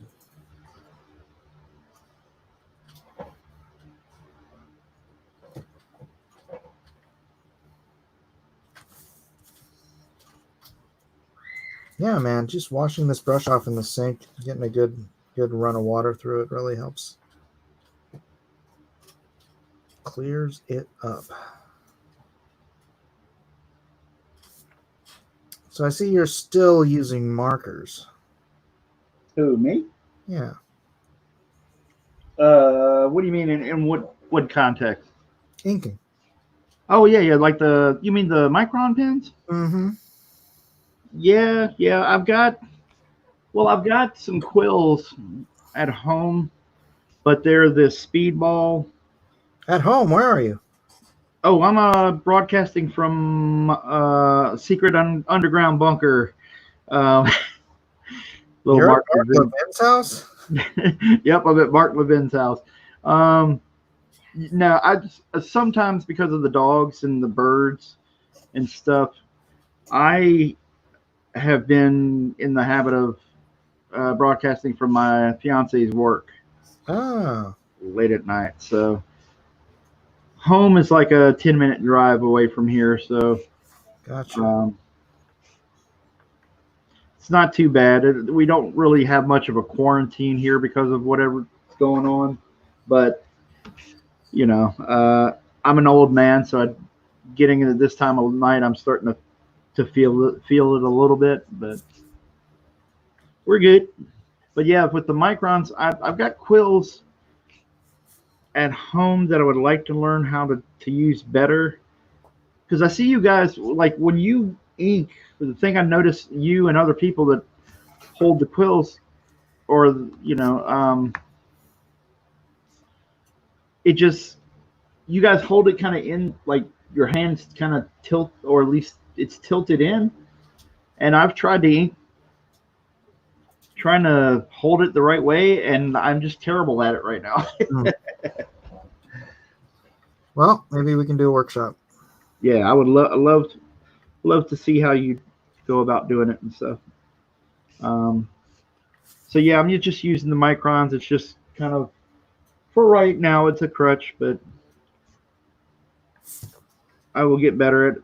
I don't think my brush skills are there yet when it comes to doing a professional finished piece. I'm either too heavy-handed or something's not happening, because when I use the Bimoji, I like some of the lines, but I can never replicate a good line twice. Oh, really? Yeah, like I'll I'll lay down something where I'm light-handed, and I'll get this really cool thick to thin kind of feathering thing going on, and then I go to do it the next line, and it looks awful. Yeah. And I don't know if it's just me not, being too heavy-handed, or A lack of practice. yeah, maybe. Yeah. You'd figure as much as I started using it more that I get a little better. Well, everything takes practice, man. Yeah, it does. We're not all Mary Sues. Exactly.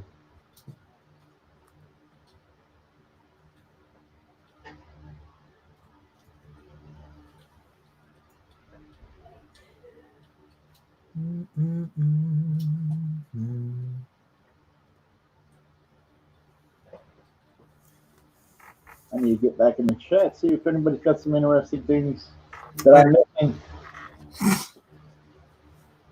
Sorry, keep going. Oh yeah, I was just checking the chat, see if everybody's got anything they want to say interesting.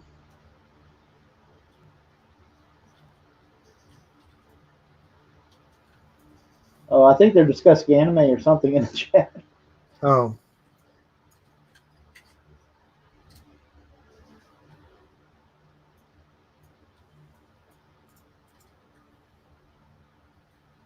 XX Rollout says, I did attempt to help with the Neofumi one, also in the same thread as the other picture. Okay, cool, man. Thank you for helping me with the reference.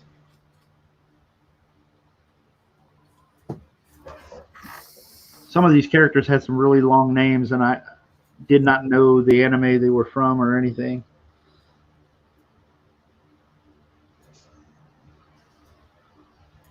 I want to make sure I get it right.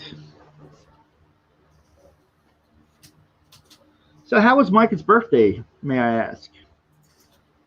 It was fine. What did we do? We ended up going to ramen.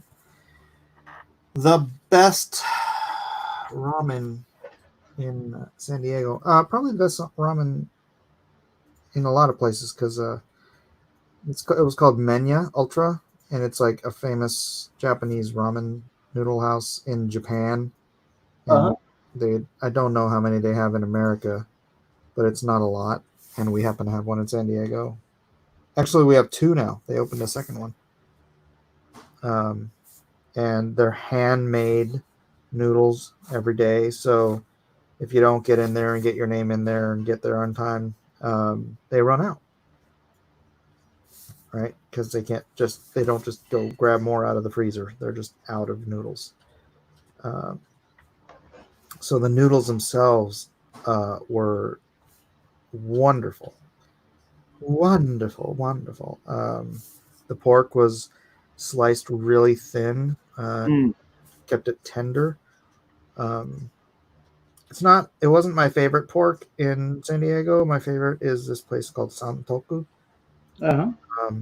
which is inside of one of the grocery stores, Marukai. Oh no, Mitsuwa.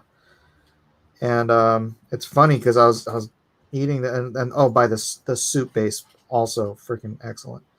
And I was asking the guy, I was like, you know what? This might be the best ramen in San Diego. And he's like, yeah, I think so too. I'm like, all right, what's your second favorite? He goes, you know that grocery store over there? I'm like, Santoku? He's all, yeah. I'm like, okay, you have good taste. Because, dude, we have a ton of ramen in San Diego. And they all have 5 stars on Yelp, but nobody here knows good ramen. So it's like, there's places that are good to go just because they have a lot of options and whatnot. But yeah, the really baller places are few and far between. Well, I thought it was interesting. I saw your pictures and I was like, man, you're in Cali and stuff, and I was like, how is he able to go out to the restaurants and stuff? Because a lot of our restaurants are still closed and stuff around here. They have rules in place where customer tables have to have a divider between them, and they have to be 6 feet apart. So it's minimizing the number of customers that they can have in a restaurant at a time. But when we called, and this is the funny thing is we've never been able to get into Santoku before because it's always, like I said, you go in, you put your name in, and then you have to wait and all that stuff. We called them and we're like, yeah, we have a party of 7, and they're like, come on in, because they can only have so many customers, right? Yeah. Or so many tables, and so if they can fill one up, and it ended up being $150, something like that. So they'd rather have that than like a table for 1, please. Yeah. And I saw your pictures, dude, and now, man, those dishes look gorgeous. My fiance was in love because she loves ramen and stuff, and she was enamored with that, and and a lot of our places around here, like the best example of any place that we can go to is, because I'm in Virginia and we have the wonderful Governor Blackface and Ralph Northam, and a lot of places can't be open, but with the exceptions, like we have a Red Robin nearby, and they'll let you in. They only let in 10 people at a time, the whole restaurant, and so you got to wait. Like one day we went there and we're a party of 5, and they only had 4 spaces open, so I had my family go in, and then I just kind of waited out for them, and that's like few and far between. I don't know of many restaurants that are in nearby that are letting people in. The most you can do is carry out. Yeah, the In-N-Out burger here.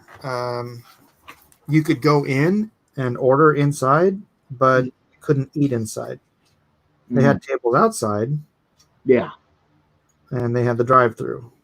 So those are like pretty much your options.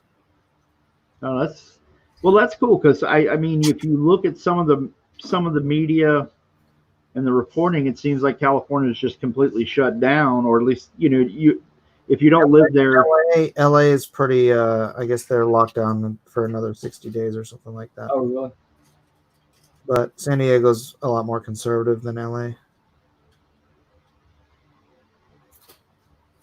So none of your LA garbage here.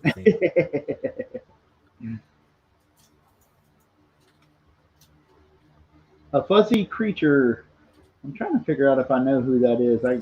A fuzzy creature. How close are you to a major VA city or suburb? I'm actually on the southwestern end of Virginia, so the closest thing to me is like Blacksburg and Virginia Tech.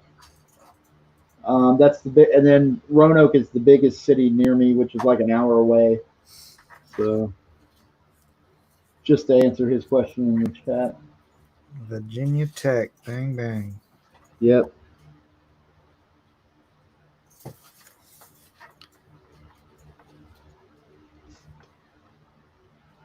And I used to live right near Virginia Tech, not very long before after, or before, I should say, before the shooting happened. It was 99, wasn't it? Trying to remember. I thought it was 2004 or 2000. Was it? I thought it was before I left Austin. Yeah, I think it's 2004 or something like that. Are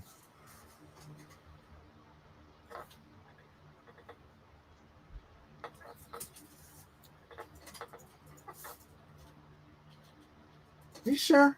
Somebody look that up. Yeah. Well, Fuzzy Creature's going, it was in grad school when that happened. Let's call it like 2007. Yeah, I think it was. What? Yeah, it was like 2005. Yeah, it definitely wasn't in the 90s. It was, whew. I think even another shooting? Maybe. But yeah, it was on the campus. And When was Columbine? you might be thinking of Columbine. That's. Yeah, it was. Fuzzy Creature says it's April 16th, 2007. Oh, wow. And Fuzzy Creature says Columbine was 1998. So yeah. Okay, yeah, I was thinking of Columbine. There you go. Sorry, I got my mass shootings mixed up. It's been a while. And there's so many. Excuse me.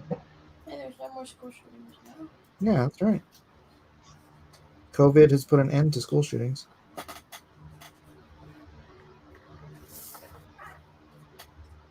Okay, let's see if roll out. If you're still in the chat, am I getting it right? It looks like I've probably got on the right track with the character. It looks like Snowbird. It kind of does, yeah. Yeah, if you look at it without coloring, it absolutely does.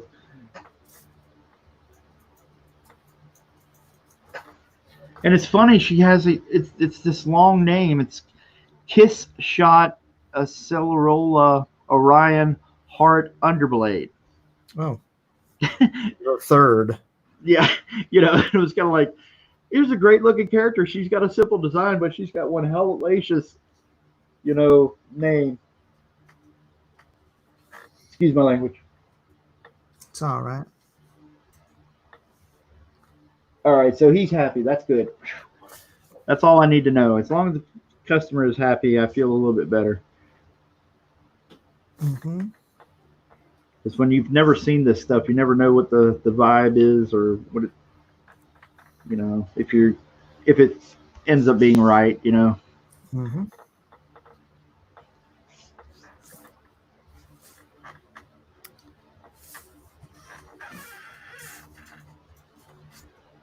What?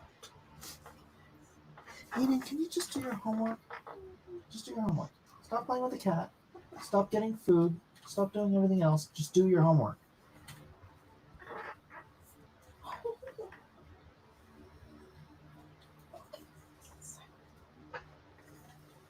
Should call her Squirrel Girl.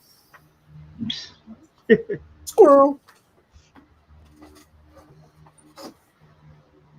Rollout says, Kevin, you can just shorten it to kiss shot if that makes it easier. Yeah, that's true. But you got me. Rollout got me some reference, so I really can't complain. I just thought it was funny when he first told it to me, and I was trying to write it down, and I was like, holy cow, it's going to take up all the paper.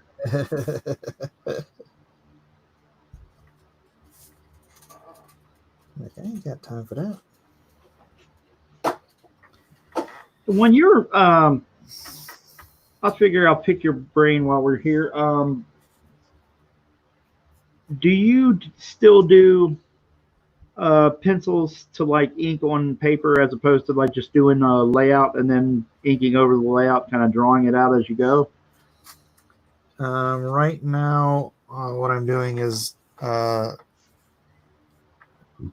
do breakdowns on the computer, Uh-huh. and then I'll print those out.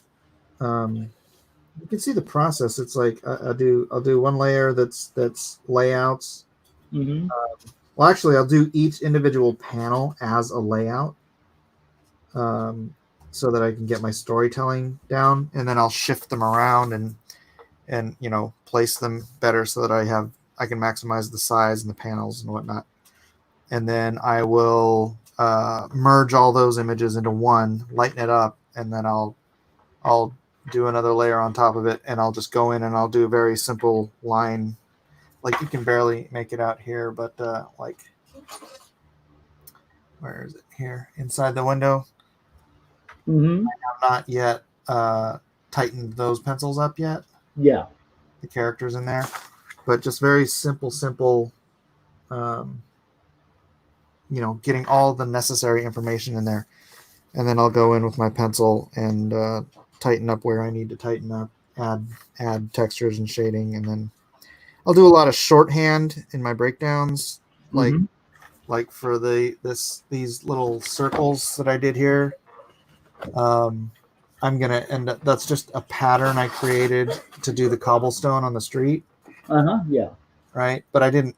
It's cobblestone. I don't have to actually draw every stone and then re-ink it.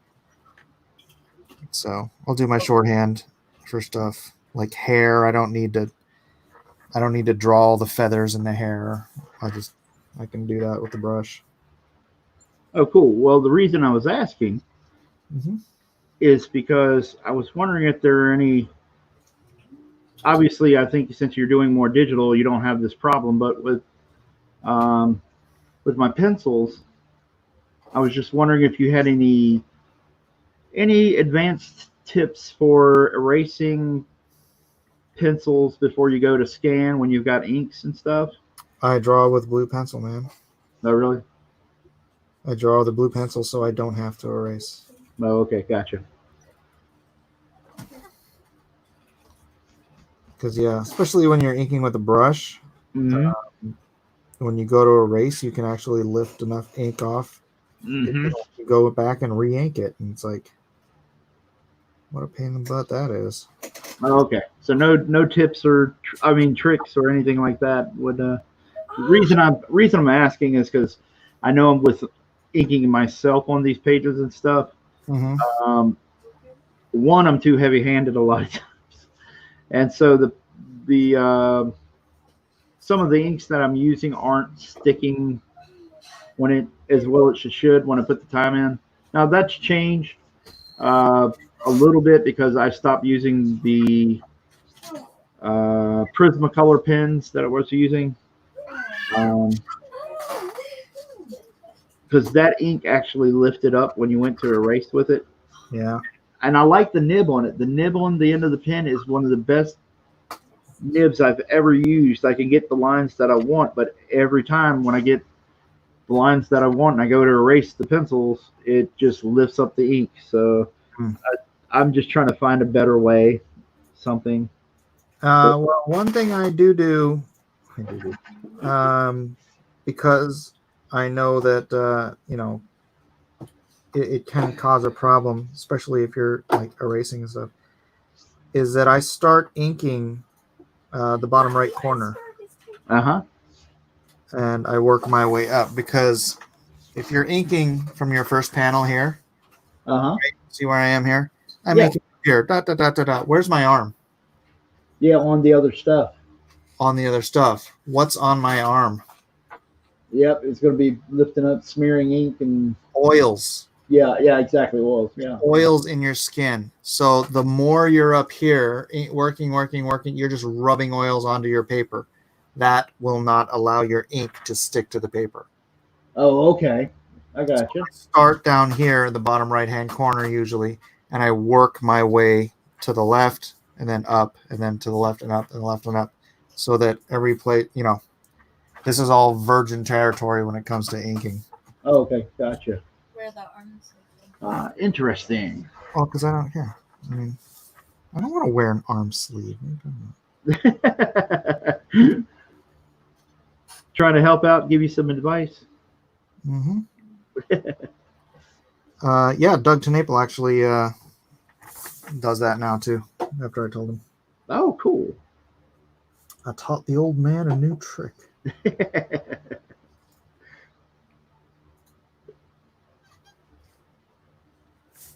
That is pretty cool. It's pretty cool.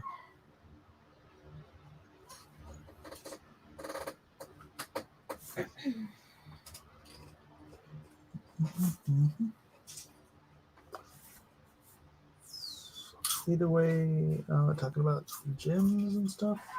All right.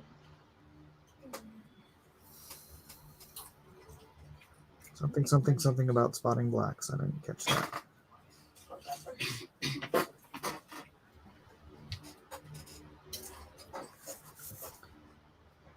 All right. Let's see.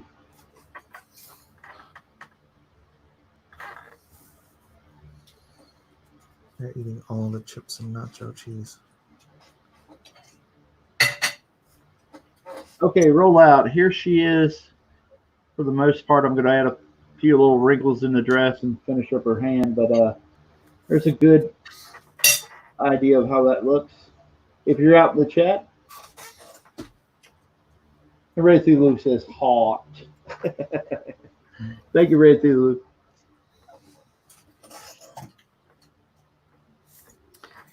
If you guys in the chat have any deep probing questions, let us know.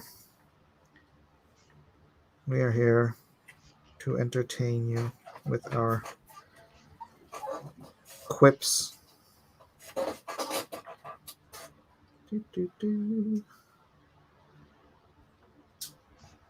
All right. All right.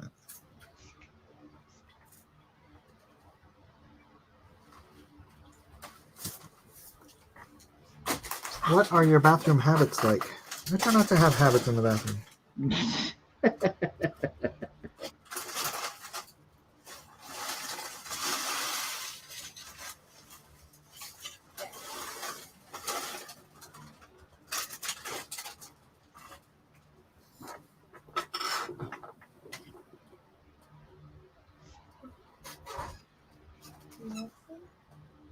there cheese? No. Ooh, there's cheese.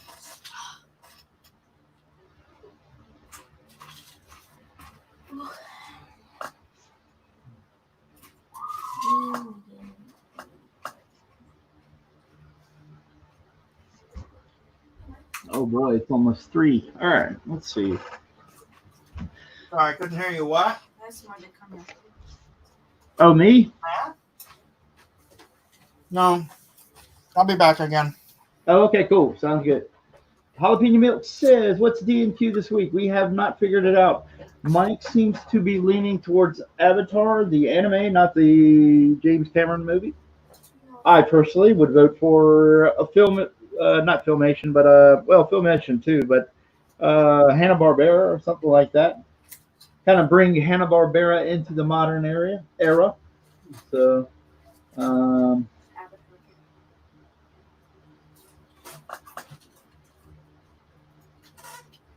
so here we go. The next one is going to be the Frank Langella Skeletor that I'll be doing. From the He-Man movie, the 87 movie.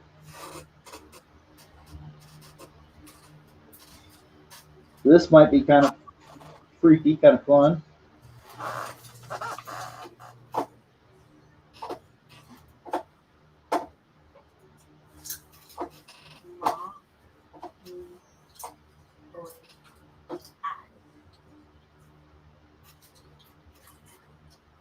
All right, here we go. I think this, let's see.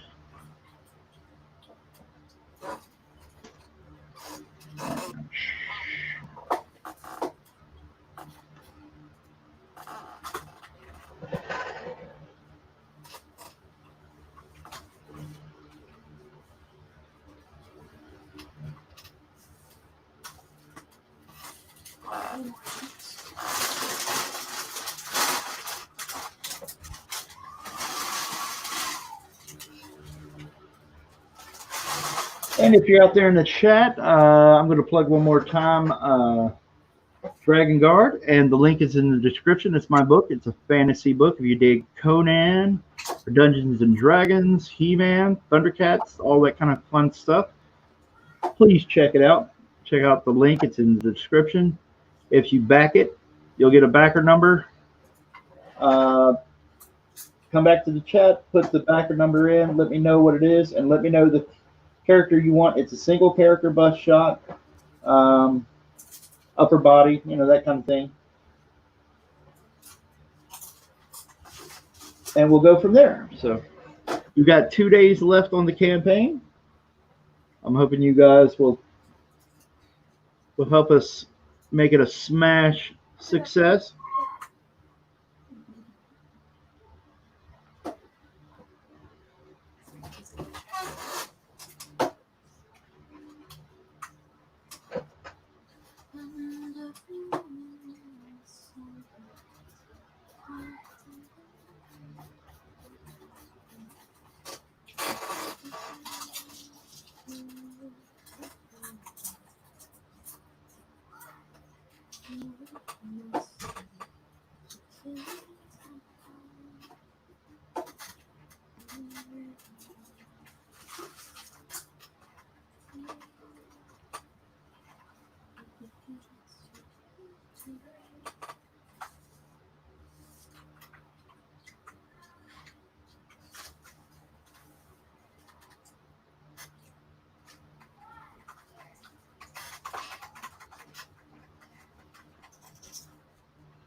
And let's see.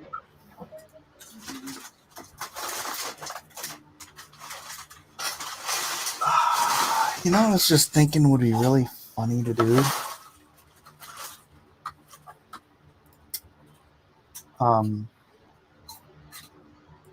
And the siege was broken.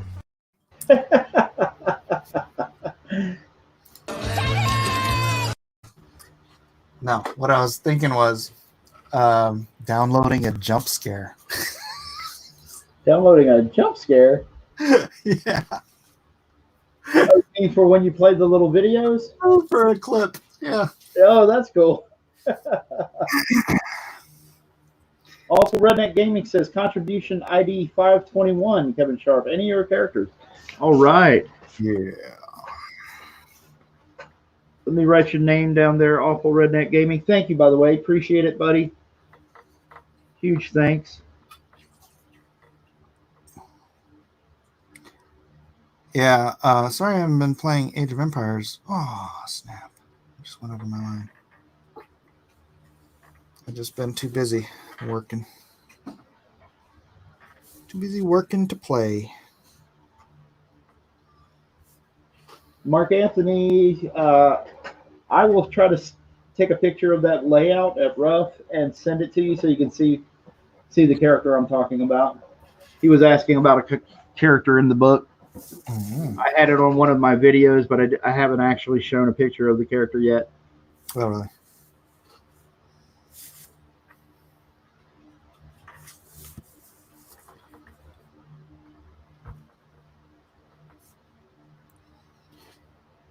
All right, let me see.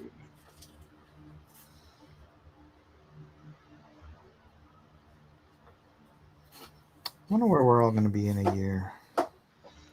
I don't know. I hope we're all really a lot more successful than we imagine. I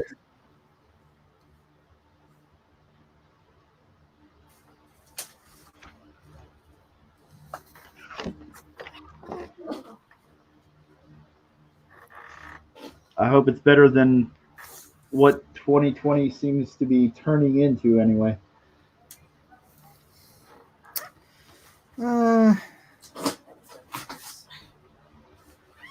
2020 is going to be good. Yeah. By the end, anyways. I think we're going to turn around and bounce back real quick. Boy, went to Walmart and Target for Micah's birthday to get him some stuff. Man, they are sold out of all kinds of stuff, like clothes and electronics and sunglasses, and I'm just like, what the heck? We went to those stores during the quarantine and they weren't sold out of all that stuff. But like as soon as the quarantine was over, people just bum rushed those stores and just bought everything. It was crazy. Oh wow. Yeah. That's for me. It's kind of the opposite. Dude, Walmart was literally out of TVs. Whoa. All they had was display models. Because everyone got Wow. That's completely different. Eden thinks it's the stimulus checks. Oh yeah. Maybe so. Maybe so. Entirely possible. I can't argue against it. I'll definitely say that.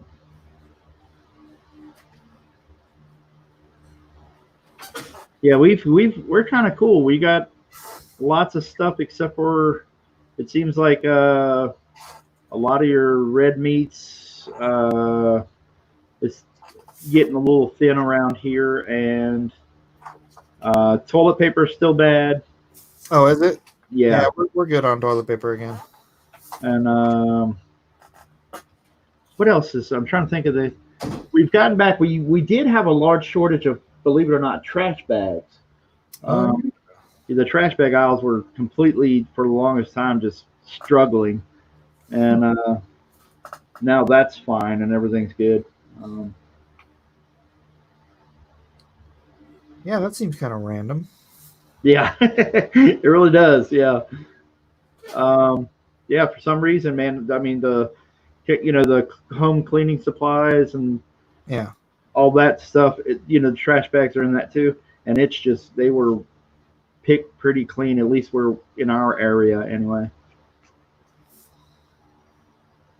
And it's so weird. There's Lowe's is always packed now, whereas it was kind of moderate, whatever. And now Lowe's is always just jam packed with people.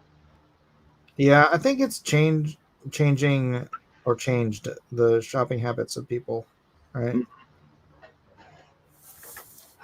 People probably can't wait to go back and go to the mall and buy stupid frivolous stuff, but who knows? Like comic books, she says. Always got some smart thing to say. Micah beat me at chess last night. Oh, really? Yeah. Man, that's so random. Like, not random, but like it freaks me out because my daughter last night was in some kind of weird fit. She's never seen her or whatever, but for some reason she saw something online and now she wants to play chess with me. Ah. And I was showing her last night because I was getting a little frustrated because I was trying to draw something, and she was like, "Daddy, you gonna play chess? You gonna play chess?" Man, she's got that whole, repeating everything and bugging you until you do it kind of thing going on. And she sat around and it's like, all right. I said, "You're not going to understand it. Well, we're going to play it, and here you go." And she just loved wanting to play chess. How old is she? 8 years old. Yeah, Mike is 12. And Oh, is he? He hasn't played in years. Oh, wow. Where did chess set last year? Was it last year? Okay, he hasn't played in a year. And then he was playing a ton when he got this set. So he's been saving up to beat me. Okay. That's cool. That's cool.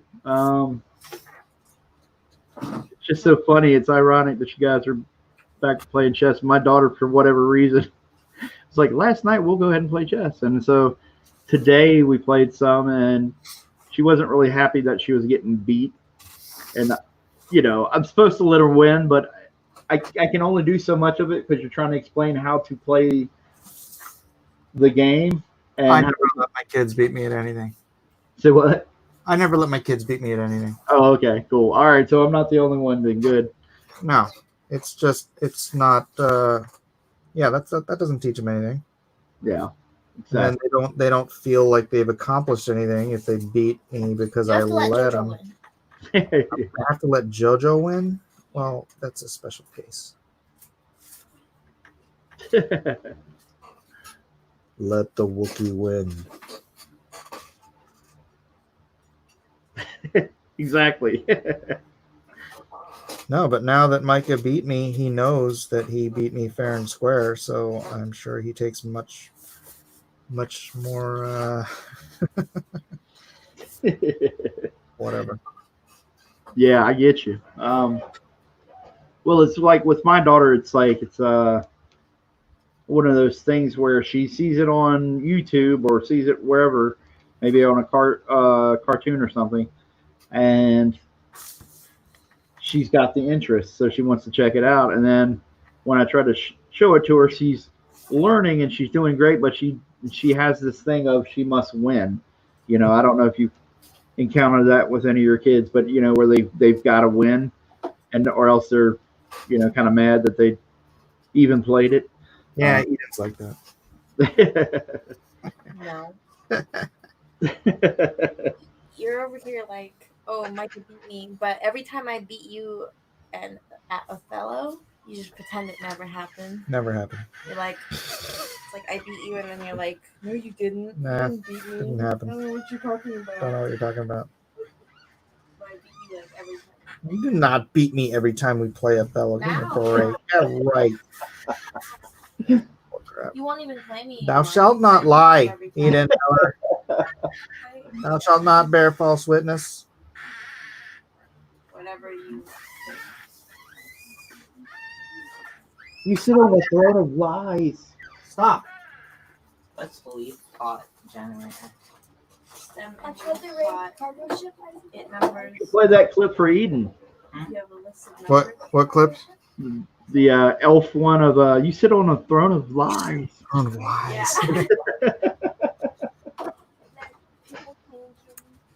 Were you watching the sides? Tried very hard to teach my children not to ever lie. Were you watching the water for boats?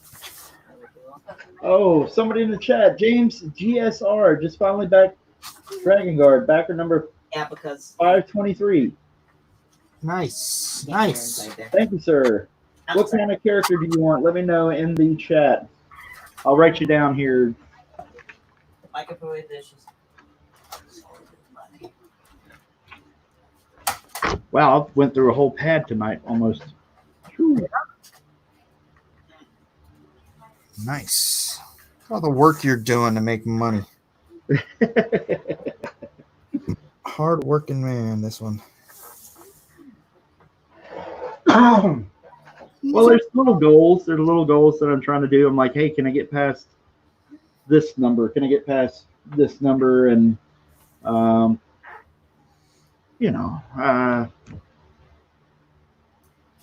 for my family, you know. It's kind of one of those things where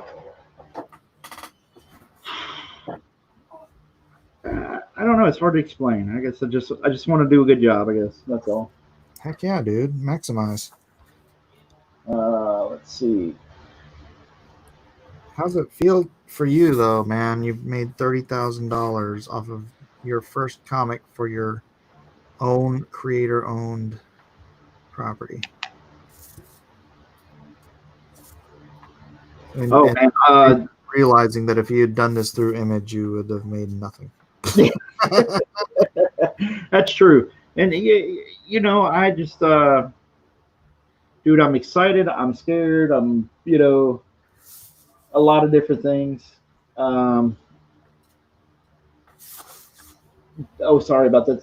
James GSR, big fan of yours, Kevin. I'll take a sketch of your leading lady in Dragon Guard. Cool, man. Thank you, dude.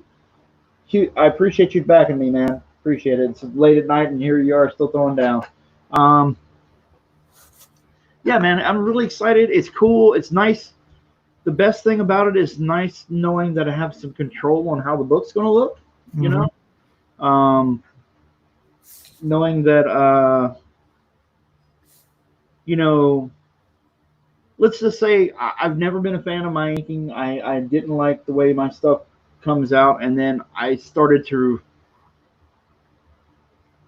all right, I'll be honest, like I started to try to emulate some of, you know, Scott Williams stuff or something like that. And, you know, I'm using pins, so obviously it's a crutch or handicap, whatever you want to say.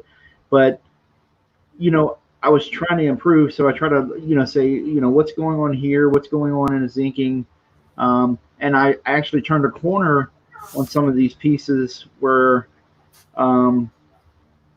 or some of the pages where I feel like I'm happy when I put the time in. I'm happy with my inks finally, you know, or that I've progressed or can handle it. And oh boy, Junkyard done. Sorry, had to back one more time. 524, dude. Junkyard done. Thank you, dude. You're patient. Thank you, brother. Man, I'm blown away because there's a huge response here. Junkyard done. Let me write down what character you want. Let me know if you could in the chat. But yeah, man, I think the most fun part has been that I can draw fun things that I want to draw, and then having control over the way the book looks. And then, you know, the biggest kicker for me, you know, is I get to say, hey, I get to have this guy, you know, or have my friends do cards, or I get to say, hey, I can have Mike do a cover through the graciousness, the kindness, and I mean, that blows me away. And it's one of those things where it's like, wow, man, I get to do all this stuff, and then part of me goes, yeah, then I have taxes, then I have, or, you know, the supplies, not taxes, but the supplies, taxes too, but I mean, you know, figuring out the supplies, figuring out mailing stuff, figuring out the, you know, this and that. So that's the intimidating part, is having to be a business, like a publisher out the gate, you know. So that's the scary part. When I say I'm scared, it's like making sure I get all my ducks in a row, and that it's a whole different business. Yeah, not just, you know, working for Marvel. Yep. It's a whole new adventure, Kevin. Join me. Wow. Mark Anthony says, $278 away from 32,000. Oh, thank you guys. Wow, thank you guys. And 8 backers from 500. All right.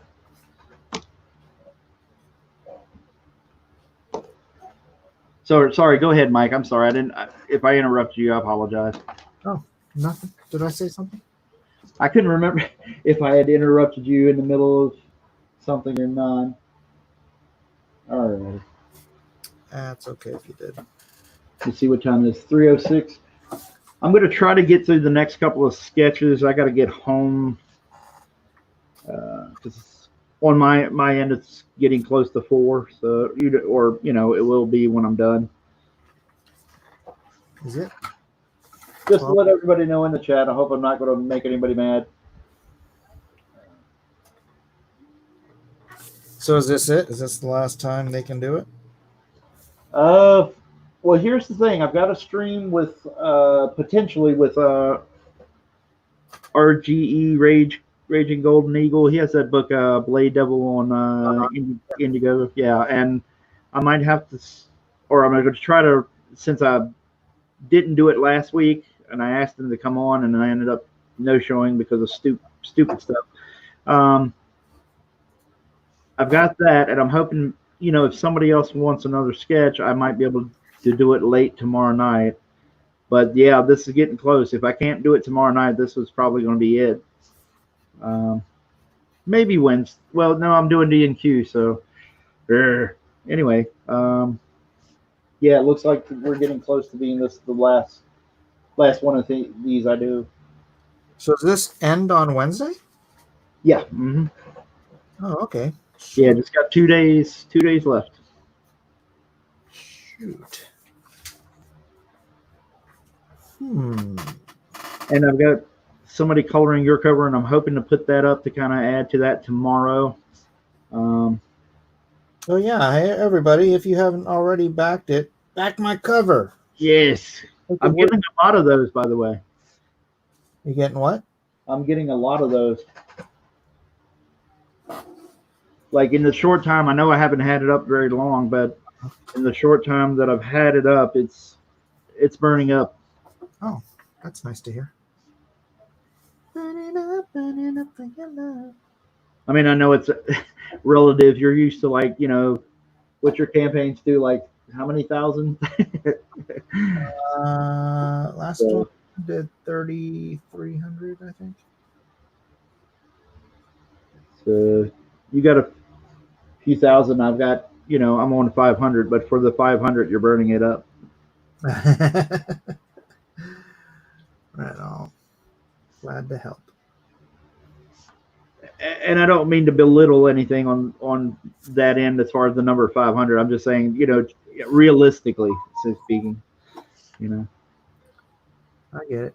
I'll get it.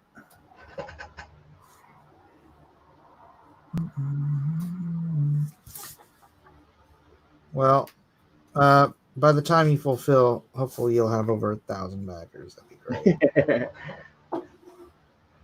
That would be awesome. That's all you need, man. 1,000 fans. That's all you need to do whatever you want. I mean, creatively. That's awesome. It's been really cool, and I appreciate you guys encouraging me and helping me along the way too, dude. I am here to help everyone. Oh, Migs says he backed my cover. Right on, Migs. Right on, right on.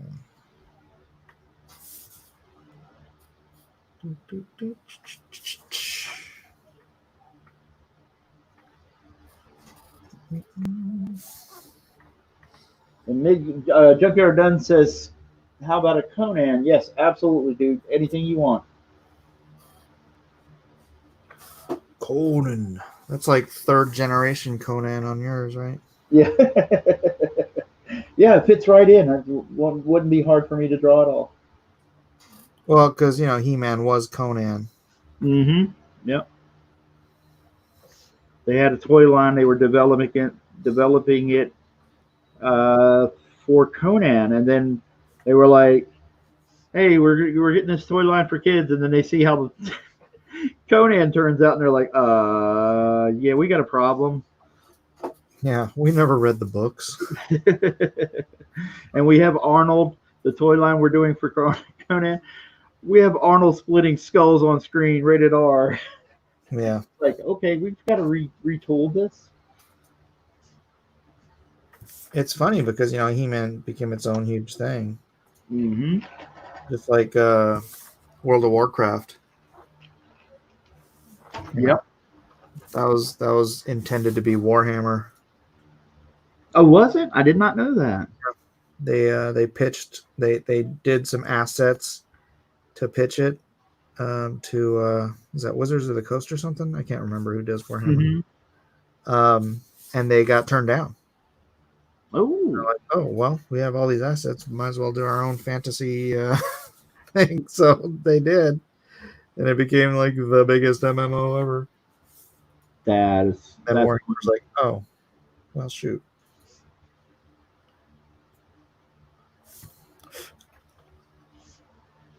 I'm going to step away from the table just for a second. I'll be right back.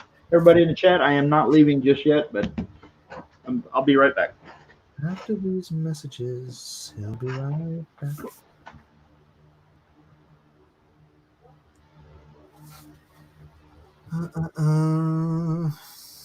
How easy would it be to draw those little trash characters? Easy money, Mike.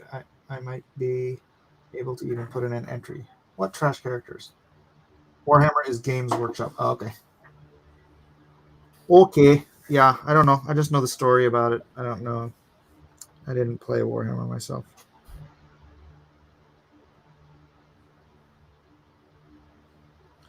I remember all the little models and stuff at the hobby shop I used to go to, but I never played.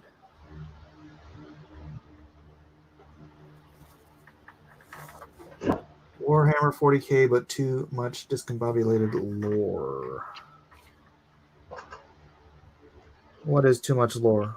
Warhammer or what? What you talking about, Willis? What you talking about, Willis?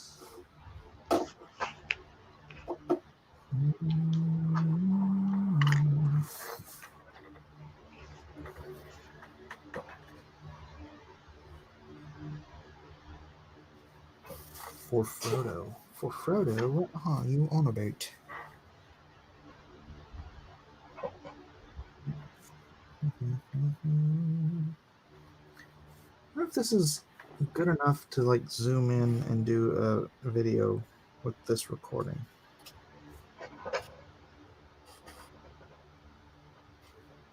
Because once this project is released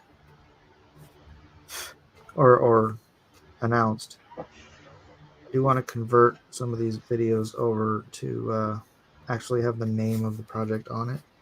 Oh. Yeah. That way when people are searching for it, they can be like, oh, wow, look at that. Yeah, that's... Sorry about that earlier when you were talking to me about it. I didn't want to like talk about it, and I felt like the way my night's going, I'd probably blab what it was, and I was just like, man, I'm not doing so great this evening, so I better not ruin your project. I feel you.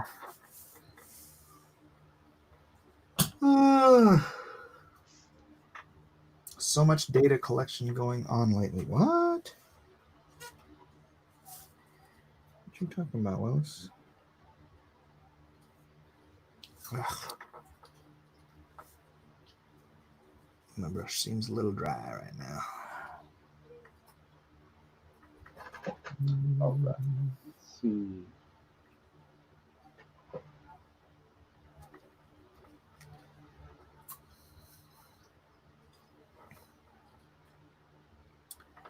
Yeah, I don't think I've checked the price of Bitcoin today. That's unlike me. Holy cow! What? Did I get it? Hey, thank you, Junkyard Done. I just checked out what he was backing. So, What are you back? I don't know. Does this count as doxing? I don't know. Junkyard Dunn regularly spends hundreds of dollars at the auction, so Yeah, he got a Mike Miller cover. what? Yes, sir. Very nice. So did Miggs. Miggs got the Mike Miller cover too. Maybe I should sell that at the auction. Yeah. Oh well, I would. That means I have to decide to actually do an auction. Hmm. Ben Shapiro ran for president. If Ben Shapiro ran for president, like against Donald Trump? I don't know. Against Donald Trump, I wouldn't. If he was running against anyone else, I would. Why would you not want me to vote for Ben Shapiro? No, I didn't say that. I would vote for Ben Shapiro. Then why did you assume I wouldn't? I didn't. Oh, you didn't? I thought that's what you said. What did you say? You would vote for him? What? Uh, I asked you if you would vote for Ben Shapiro if he ran for president. Okay. yes. There have been no presidents under the age of 46. Oh, wait. What is it? No, 42. 42. Ben Shapiro ran for president. It depends on when he ran. I wouldn't vote for him if he ran in 2020. No, I want my Trump. I want my Trump. Ben is not as he said so. Of course not. What about 2024? 2024 is fine.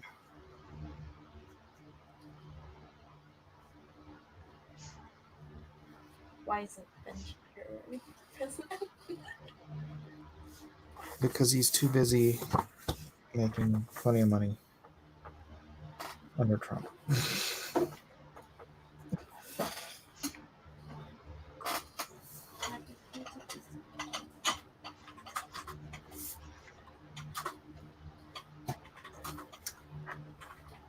Kevin hijacked Miller's top patrons. Oh no! No. We share. Yeah, I was gonna say I hope it's more like they like me and they kind of just, like you said, share it. We share. Here we go. I don't come up with enough content to keep them broke. I have the world's most exciting stream. Not.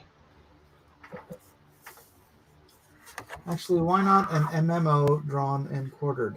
Depends on the MMO, I guess.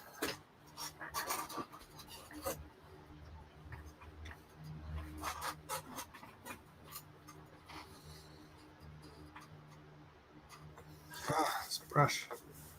This brush. I feel like I have to go wash it again.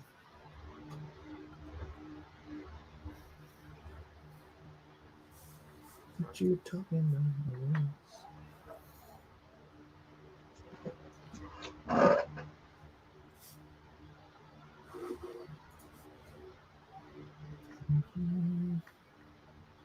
Yeah, I don't do the world's most exciting streams either. But that's the thing. I'd rather spend the time working, which doesn't make for as exciting a stream. But and that would explain why I didn't get as much done those past 2 years, because I was doing those streams where I would just sit around talking for hours. What a time suck. That's not what I was put on this planet to do.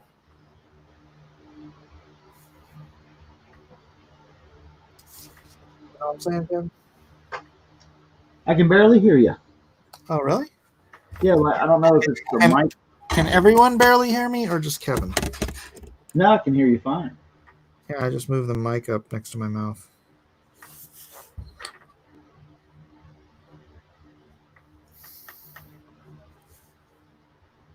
All right.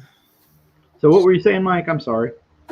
Oh, I was just saying that I wasn't put on this earth to spend countless hours just talking into a microphone. Oh yeah, exactly. It's hard, man. I am definitely not suited for live streaming and YouTubing and stuff, and so trying to get my sea legs, as they say, as far as being comfortable, and it's been a real struggle for me. I know that, and all I want to do is just draw, you know. Mm-hmm. I do know. That's kind of my point. Yeah, exactly. Then I'm agreeing with you then. I know that's not super fun. I mean, if it was disagreeing or arguing, then maybe it's more fun. But there we go. Well, I'm being sarcastic about the nature of YouTube. well, that's the thing. It's not the nature of YouTube. That's just the nature of some particular personalities, Mm-hmm. right? Because yeah, there's a gazillion artists out there with hundreds of thousands, even millions of subs who are not doing all that kind of crap. They're just doing their art, and eventually audiences come. Dee Dee Willingham, she said it took 10 years for her to get to 25,000. Oh wow! Right, but she just sits there and she enjoys it. And she plugs away and builds her audience, and she has daily live streams where she does art and has lots of people watching her. So the audiences are out there. It's just a matter of perseverance. And like I was saying, it's like, look, I got to shed a bunch of dead weight subs, which so I don't really get all despondent when I lose subs, because it's like I don't want the kind of and I said it before, and people are like, oh, you never say you don't want subs. I don't want certain subs. I want I don't want people here unless they actually enjoy my content. That's the reason people should sub to a channel. They enjoy the content. Yeah. So. Well, yeah. I understand the nature. I've said this before. I understand and I think people in the chat understand the nature of what you're saying. It just seems like sometimes, man, I swear you could say 2 + 2 is 4, and people would say, "How dare you say?" How dare you be a jerk by saying it's 2 + 2 is 4? It's like no matter what you're saying, they're just going to get mad because you're saying it. Yep. And obviously, it's because those guys can't count. Yeah.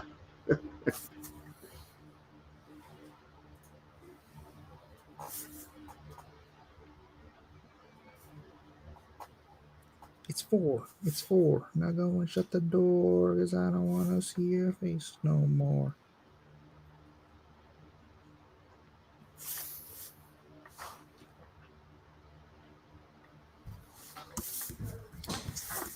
All right, I think I'm almost done with this brush, and I'm going to move on to the quill.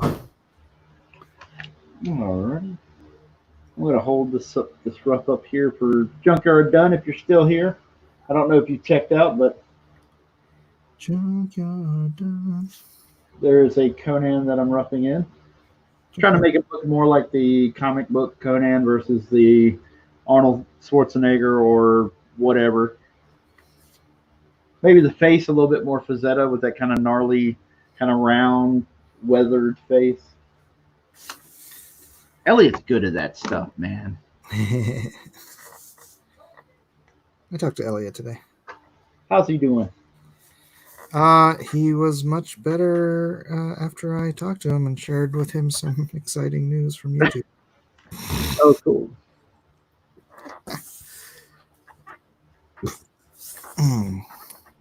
Yeah, well, we were just talking about some other stuff. Oh, gotcha. I will not pry. Important things and stuff. Yeah.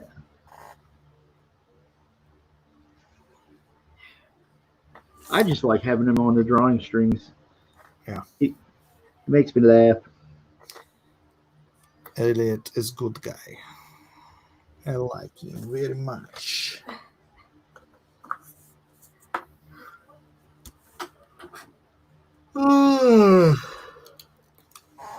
Math is ableist. Math is racist. Math offends me. I'm reading the chat. Do your homework. Stop getting squirrel. Even though I am doing math. Why do you hate my math?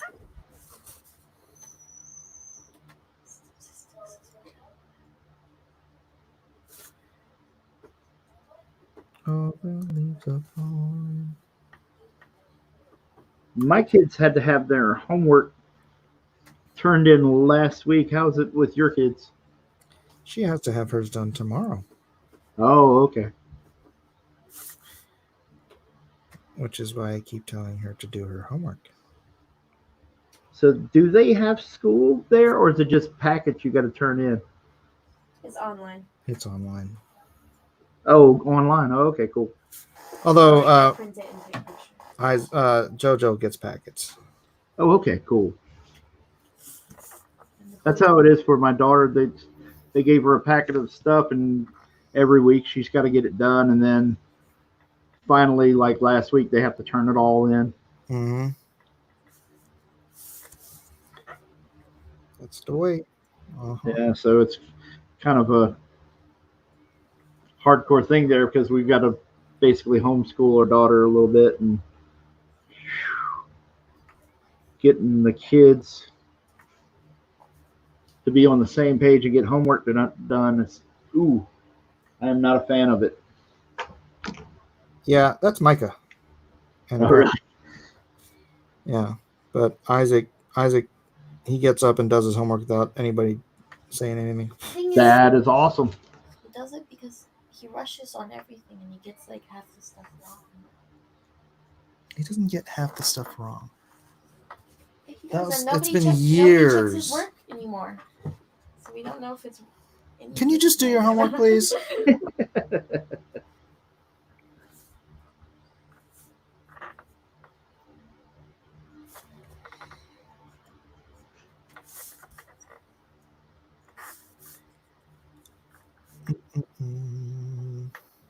Air conditioning is misogynistic. What?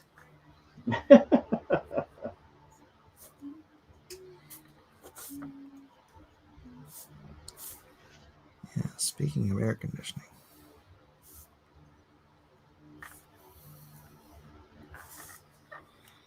Ah, boy, oh boy. All right, let me start doing some lines here with this here. Look at that hair. Yes. The Conan. The Conan. I thought they were talking about yours with the character with the lovely hair in that one panel. Oh. The side shot, the profile shot. I don't know what they're talking about. Yeah.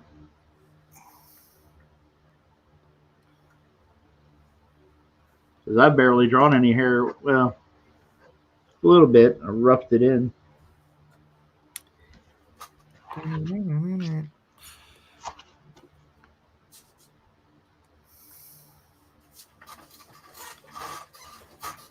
Well, then obviously they were talking about my hair. Mm-hmm. Like, you see my hair when I tilt my head down? Maybe that's what they were talking about.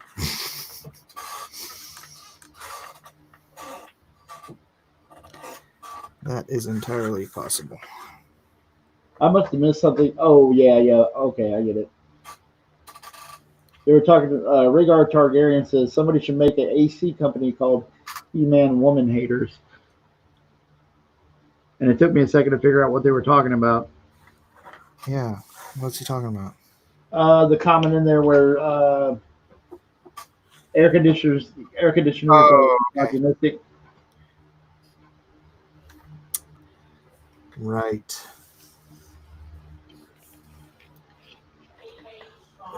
Mm-mm. And then it's like, let's see. Kung Fu Kitty says, I've heard that one too. Ray Zulu, feminist blank, another word for complaining, because blouses and skirts are considered business appropriate, and guys jack the AC because they are stuck wearing suits all day. So there we go. Women are freezing because, you know, Because they're trying to dress sexy. well, because guys are wearing heavy suits and they're hot versus, yeah, women dressing, sexier or whatever, and they're freezing. So that's why it's misogynistic. Well, maybe they should stop dressing like sluts. Oh, no. You're going to get in so much trouble.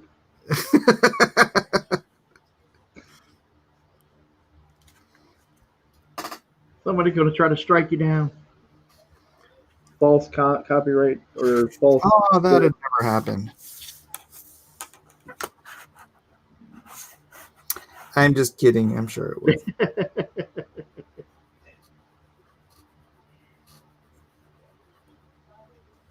Kung Fu Kitty says, I just always wore my coat to my desk.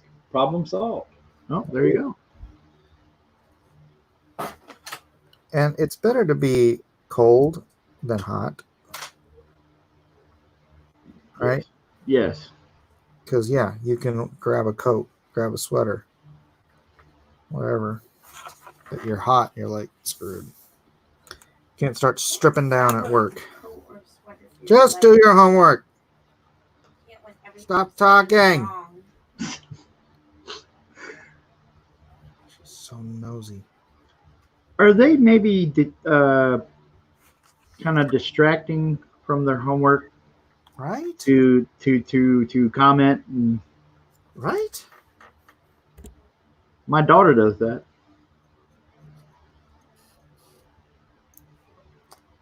Kung Fu Kitty, I'm not going to read that. Just because my daughter's in here.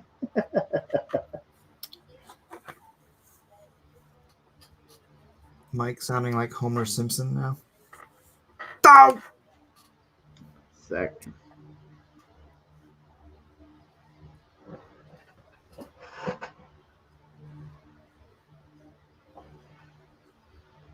Is Junkyard Ben still in here?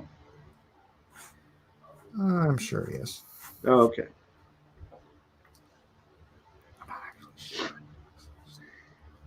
I know I should work hard and keep pushing since I'm on the last day, and I know I should, and to keep reminding everybody that Dragon Guard is on Indiegogo. You back it right now, you get a sketch, but I'm starting to feel it. So I'm like, man, I don't want to say anything because I want to go home. Yeah. But at the same time, it's successful. You guys are, I'm getting people still backing. So thank you guys. It's very nice, man. All right, cool. So you see it, Junkyard done? That's good. You just popped in. Mark Anthony, seven more to go. Yeah. And Mark Anthony is dropping in the link in the chat too. So thank you. That is awesome, man. We got some of the best backers, best fans. Yep.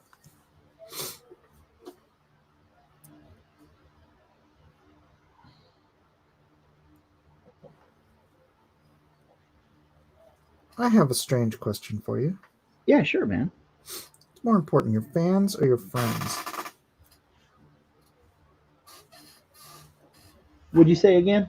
What's more important to you, your fans or your friends? I'm not going to mention his name. Thank you, Eden. Nobody knows what I'm talking about. Your fans or your friends? What's more important? Uh, ooh, I guess it depends because I've had. I know it should be an easy answer probably, but I've had friends that turned out to be some backstabbing. I won't say it. And then I've had fans that have treated me way better than any of my friends have, and so they kind of become friends, you know. And then you're stuck.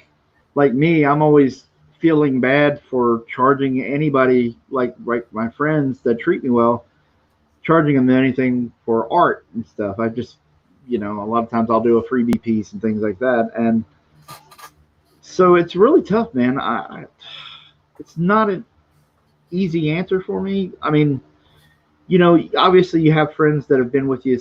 You'd have some friends that have been with you for years, or maybe from high school or whatever, and whatnot. But I've also had kind of fair weather friends and people that have kind of turned on a dime. I don't know. I know I should probably have a decent, straightforward answer, but I don't. I've had more fans turn on me on a dime than friends. But I may have a unique situation.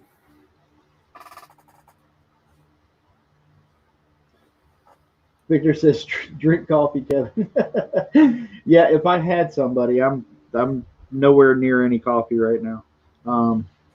Yeah, well, that's a good point too, man. I mean, you get a lot of this with the situation you're in and how that you've been treated, and then you have the fans, turn and run, or refund and all that good stuff, or awful stuff, I should say, and.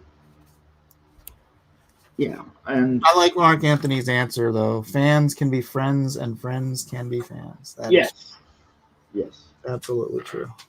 Yeah, Mark Anthony seems like somebody that I could go hang out at a bar and BS and shoot the breeze with. So I definitely agree with that answer. Yeah, I would like pretty much everybody in here except Victor. I would definitely hang out with.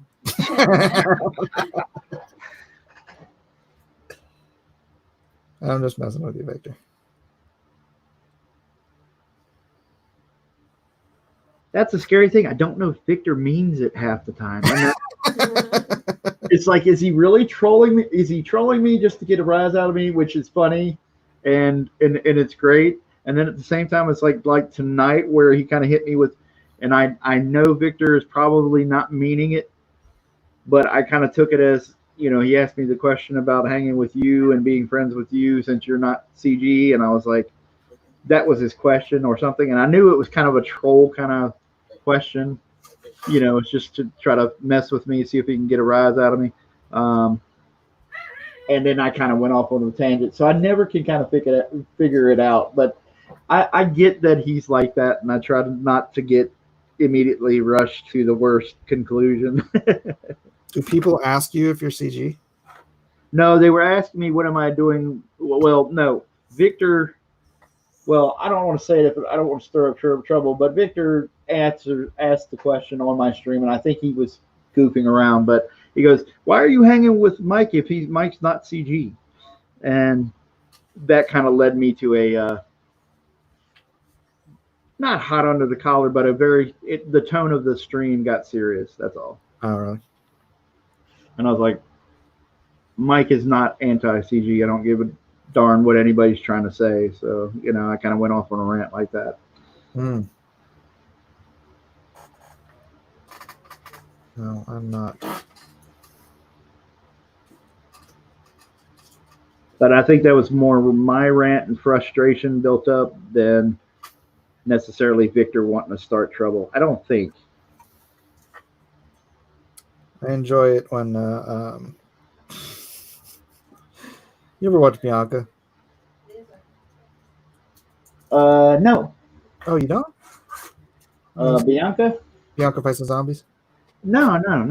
I don't even know who that is hardly. Oh, really? He's in here all the time. Oh, okay.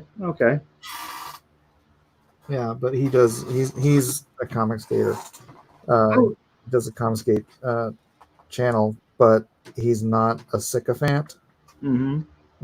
and so it's just always it's funny. There's a stream where he's like Mike's more comics geek than EBS or John Malin or any of these guys, and so I'm like cracking up Well, because then I got to check it out then. Ethan watches his show too, so it just makes me laugh.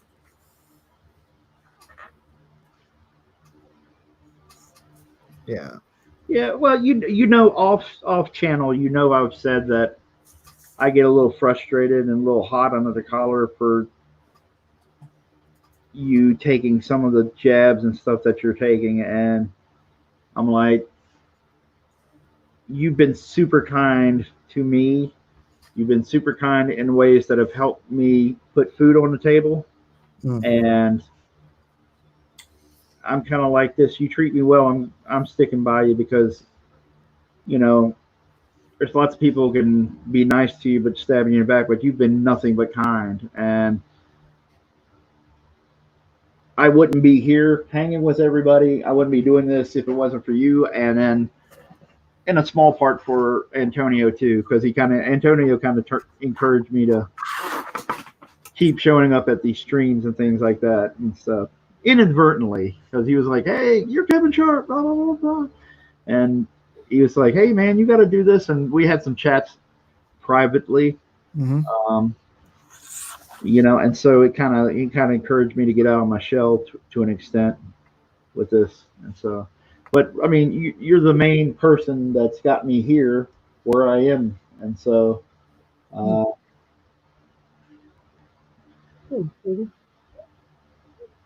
People throw around loyalty really easy these days, and I would say, I'm loyal to people that treat me well, treat me decent.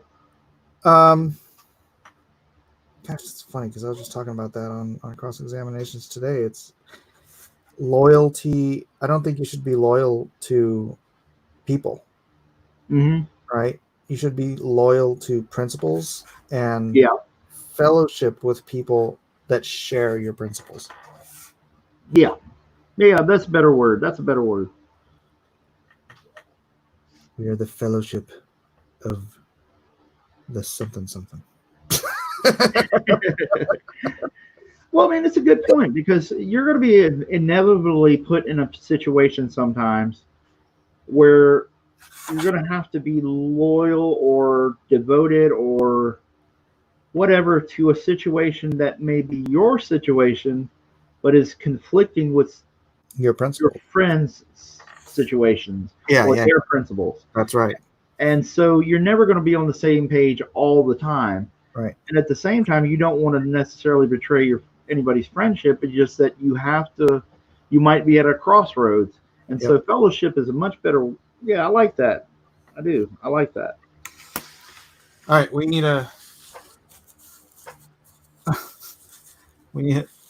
don't need a name. Never mind.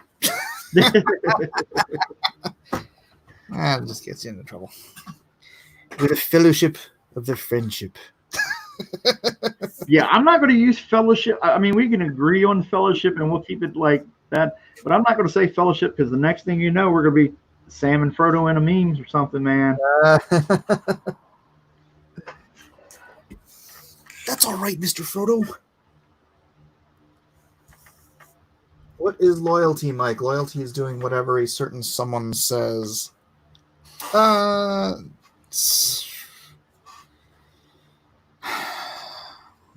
don't know, but if you can't, if somebody, I was using the example of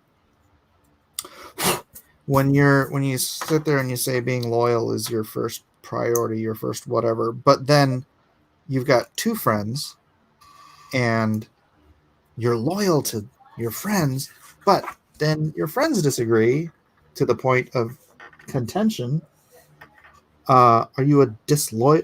Either way, if you agree with one of them, you're being disloyal. If you don't agree with either of them, you're being a spineless coward. Mm-hmm. So so I'm like, you can't be loyal to people, because the one thing you know with absolute certainty about life and human beings is that everyone will disappoint you eventually. Yeah. So how can you be loyal to that? I'm loyal to Christ. I'm loyal to my faith. I'm loyal to my principles. And I like to share, like I said, yeah, I like to fellowship with people that share my principles. Yeah. It's a very good point. It's a very good idea to make. Yeah. Loyalty versus fealty. Rhaegar says you cannot win. Now you need a ring so you all can wear it. The Fellowship of the Ring. I wonder if Jojo has a spring. What was he watching? He was watching. I was playing Call of Duty, and they said the B word really Oh, well. really? Do your homework. Don't see you working. Yes, you do see me working. Awful Redneck Gaming said, "My call." Just kidding. It was FAT. Are people being expected to kiss the ring? Not in my house. The only ring you got to kiss in my house is the onion ring.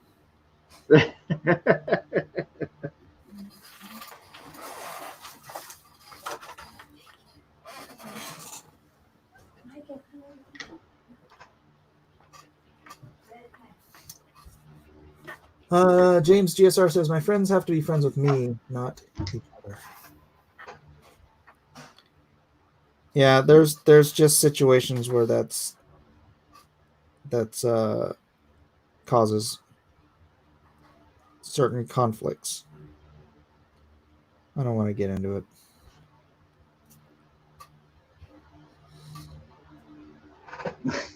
Victor's giving me hell again. He's saying it would be really funny if in the chat we started grilling Kevin to prepare him for the trolls who will inevitably turn up in the RGE stream. Yeah, dude. I don't know. RGE was treating me good, and he had a couple of super chats, and he read them out, and it was from, well, won't drudge it back up, but or dredge it back up, whatever. And the guy was nice to me. I can't, I have no reason to believe the guy would set me up or anything like that. And it's one of those things where I don't really worry about it too much, but it. Well, I mean, he's got a point, because there's a reason. Even if I'm like watching the Jack show or something, I won't comment. Mm-hmm.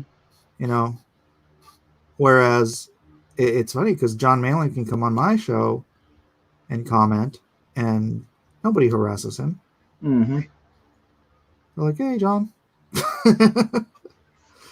So, but yeah, there's just a group of people that hang around certain other people who are gonna be harassers. Yep. It's kind of pathetic. Mm-hmm. I agree with that.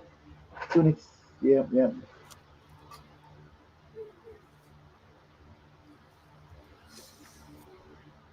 Second one has already come up before and was answered. Just say this: Mike and Kevin are imperfect beings like all humans, but they are classy dudes. Thank you, Kung Fu Kitty. Yeah, thank you, Kung Fu Kitty. Sorry. Tongue-tied. I think it might be. I don't know. Do you consider yourself Comicsgate? I don't think I've ever been asked you. Yeah, well, see, that's the thing. That's what part of what my kind of little rant was with Victor. You know why I haven't asked you, Kevin? Because I don't care. Say what? I said, do you know why I haven't asked you? Why is that? Because I don't care. Yeah, exactly. There you go. No, but I mean, I answered that to an extent to Victor, and I said, hey, if the parameters are we care about customers, I was drawn to Comicsgate because of the fact that I'm a conservative, and I started to see people I work with and editors kind of being biased against conservatives or whatever. So yeah, I would think that I am. If that's the metric, if I can be a conservative creator and not get a lot of flack from anybody, then yeah, I'll be yeah, I'm Comicsgate. But if it means getting involved in kissing the ring and uh, getting involved in all these shenanigans like that, then I don't know. I don't think that defines me as that. Then I don't think I fit in that mold. But I would like to say I'm friends with, or at least I like a lot of creators. I mean, like Rob Willis and Kanan. Kane White, and I like Antonio. I like a whole bunch of different people, and I don't have a beef with. And then there's other guys that just create beefs or trouble with me that I'm like, dude, I don't know you from Adam. What the heck is this? Adam friended? Just kidding. Yeah. Oh yeah. Well. What happened to that guy? He's like disappeared. I couldn't tell you because I blocked him. And I only did that. See, that's the thing. A lot of people, that was the number one thing is everybody was giving me so much grief for was blocking people. And I was like, dude, when I first came onto Twitter, I didn't understand what mute was. So instead of, hey, I don't want to hear this person run their mouth about you or whatever, or start trouble, I would just block them. And then later, some people were like, I think at one point you were kind of stressed out about certain people, and then you were like, hey, I'm going to start muting them. And I was like, what the hell is mute? And so I go in and I was like, okay, this keeps you from seeing their tweets, but you don't have to worry about, blocking them or whatever. Yeah, they don't know it. Yeah, and so I just didn't know the functions of Twitter, and that was a long time ago. So I had certain people blocked, and everybody's making a big deal. Oh, you blocked this, or you blocked so many people from Comicsgate. I said, no, I didn't, dude. Most of the people I blocked has been like people from the Democratic Party. And, if the most, a few of them were people being very vulgar, and it's like, dude, you haven't seen my block list. You don't know a darn thing about who I've blocked.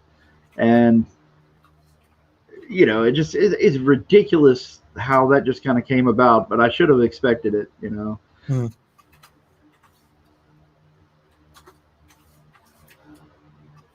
Yeah, I don't care about the blocking thing. Yeah. It's so hypocritical because everybody who's like, oh, blocking is for, manginas or whatever you want to call it. Yeah, I got you. They're all freaking hypocrites. They all block people. Exactly. They make that big deal. Oh, you can't block the customer. You can't block the customer. I was like, well, show me that you're actually a customer then, Smarty Pants. And man, I'm really trying not to curse.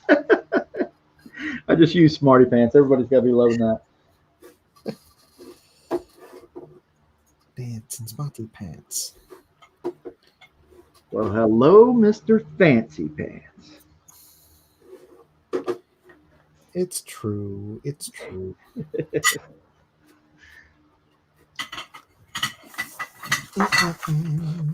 Yes, I am drawing a cobblestone road. Shut up. Do I have to draw a cobblestone road? No, I do not. What about it? Got a problem with me drawing cobblestone road? No,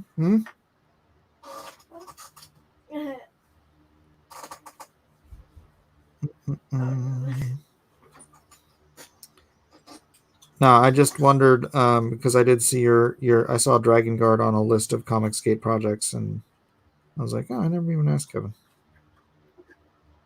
Oh yeah.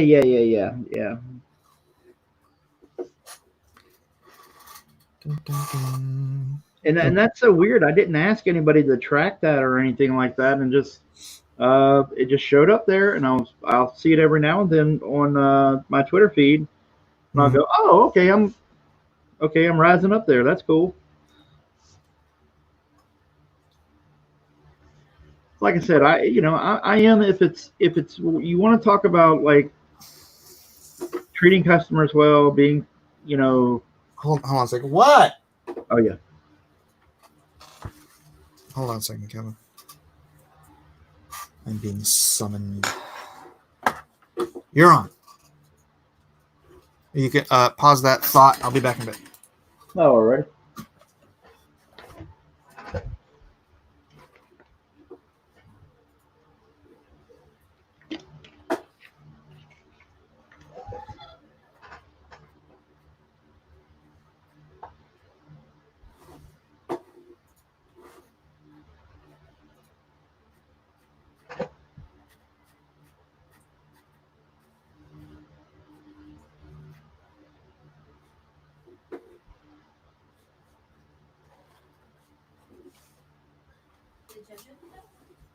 It just happens. But while we're in here, I see that Mark Anthony says, Kevin Sharp, I'll be honest with you, and I won't mention it anymore. I wonder how many people don't back Dragon Guard because of negative perceptions around current CG. Well, it's a hard thing to walk because there's a few guys, speaking of Mark Anthony's question, there's a few guys that I like. I'm friends with a lot of people, and so I guess it's tough because it depends on how you define it and whatnot. And I'm sure people are going to assume no matter what, one thing or the other. And I don't know how to deal with that, but I just know that there are lots of good guys. Yeah, yeah. Thank you, Mark Anthony. Thank you, man.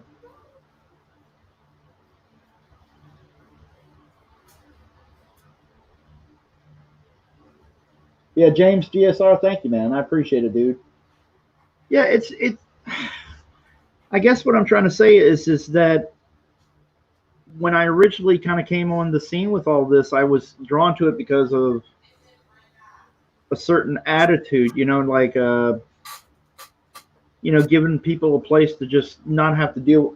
It's not so much agreeing with me politically. It was like, let me be me and not punish me for it, you know,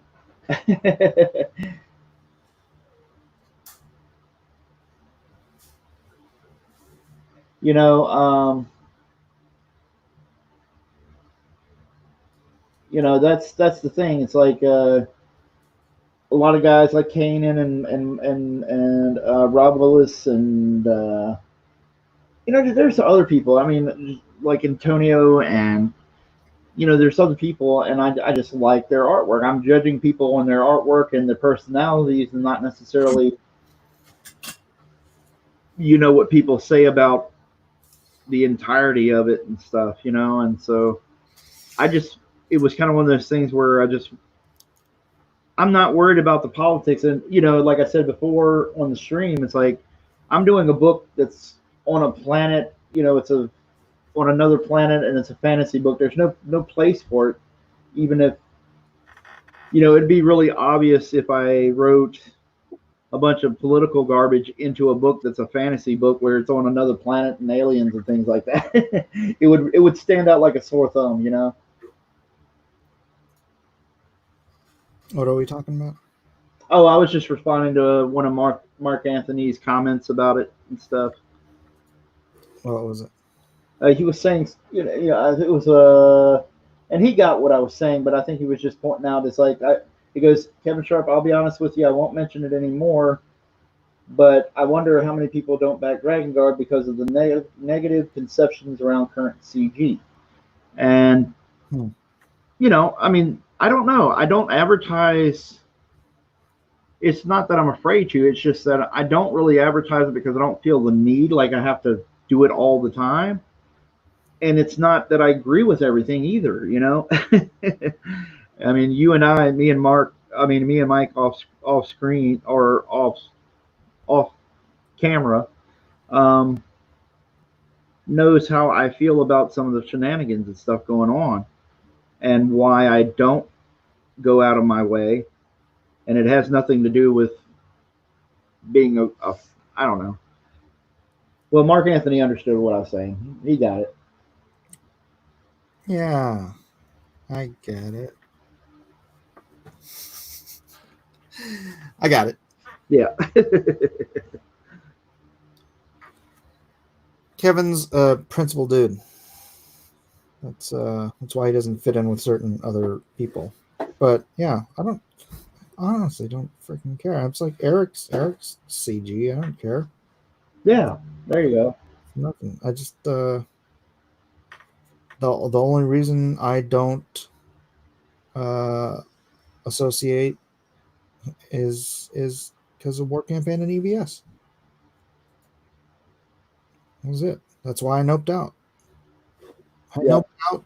I noped out for exactly all the stuff that Malin and Cecil are saying today, which cracks me up. Uh,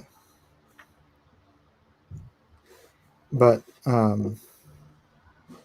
yeah, it's because I just didn't want to associate with that. I didn't want that what they were doing to have anything to do with my name. Yeah. Yeah.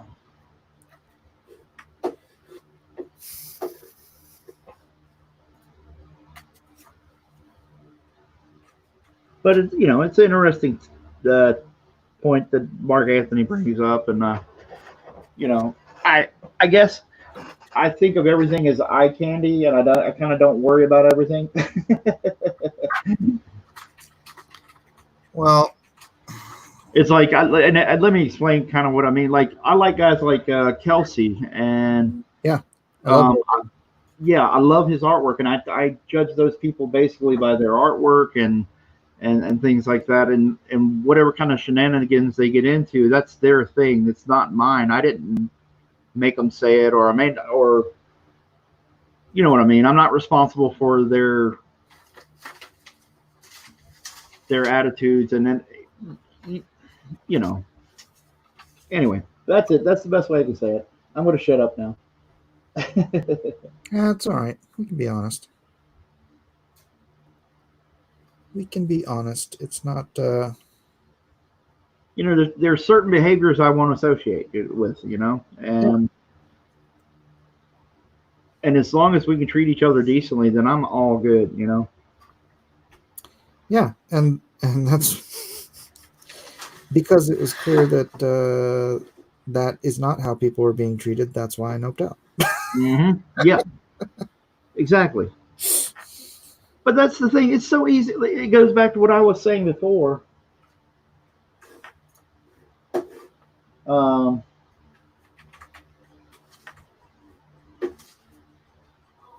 it goes back to what before, like with you, it's like I completely understand how what everything went down and stuff, and I can sit here and reasonably hear you talk about something, and I'll go, okay, I get it. I get his opinion. Makes perfect sense to me. And it's like that 2+2 analogy. And then other people use 2+2 is 4, and they just lose their minds.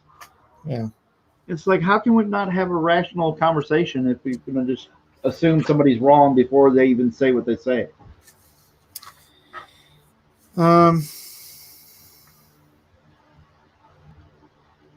Tribalism.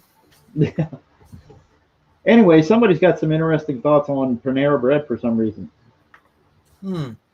Guy from Red Bank says, Mike, pay attention to us. What do you think of Panera Bread's bread bowls? Gosh, I haven't had one of those in forever. Possibly ever. I've had Panera Bread, but I think if it was the bread bowls, it would probably just be clam chowder, and I haven't been able to eat shellfish for quite a few years now. So yeah, I don't think I've ever had a Panera Bread bowl. Thank you for the question. Oh yeah, wasn't that something I remember something about the skin condition or something like that. Yeah, I have dyshydrotic eczema, and it is activated by shellfish, which Western doctors couldn't figure out for 15 years, and then actually could never figure out. So I went to a Chinese doctor. She put me on all of this nasty medicine called Campo medicine, and then the Chinese pharmacist she sent me to get all the disgusting medicine, I just asked him, or I asked his daughter to ask him because he's from the old country and he doesn't speak any English, to look at my condition. I'm like, is there anything easier than taking all this disgusting medicine? And he told her to tell me, stop eating fried food, drinking alcohol, eating spicy food, shellfish, red meat, and something else. I forget what Just else. red meat. And so I cut all that stuff out. My skin condition cleared up. I started adding them back into my diet one at a time and discovered that my favorite food, shellfish, was giving me the dyshydrotic eczema. So, Western doctors, all they wanted to do was pump me up with the steroid creams for 15 years straight. Did it work though? It did work temporarily, and then the steroid creams, my body got acclimated to the steroid creams, and it stopped working. Yeah. Oh my gosh, that's the coolest thing. Thanks, buddy.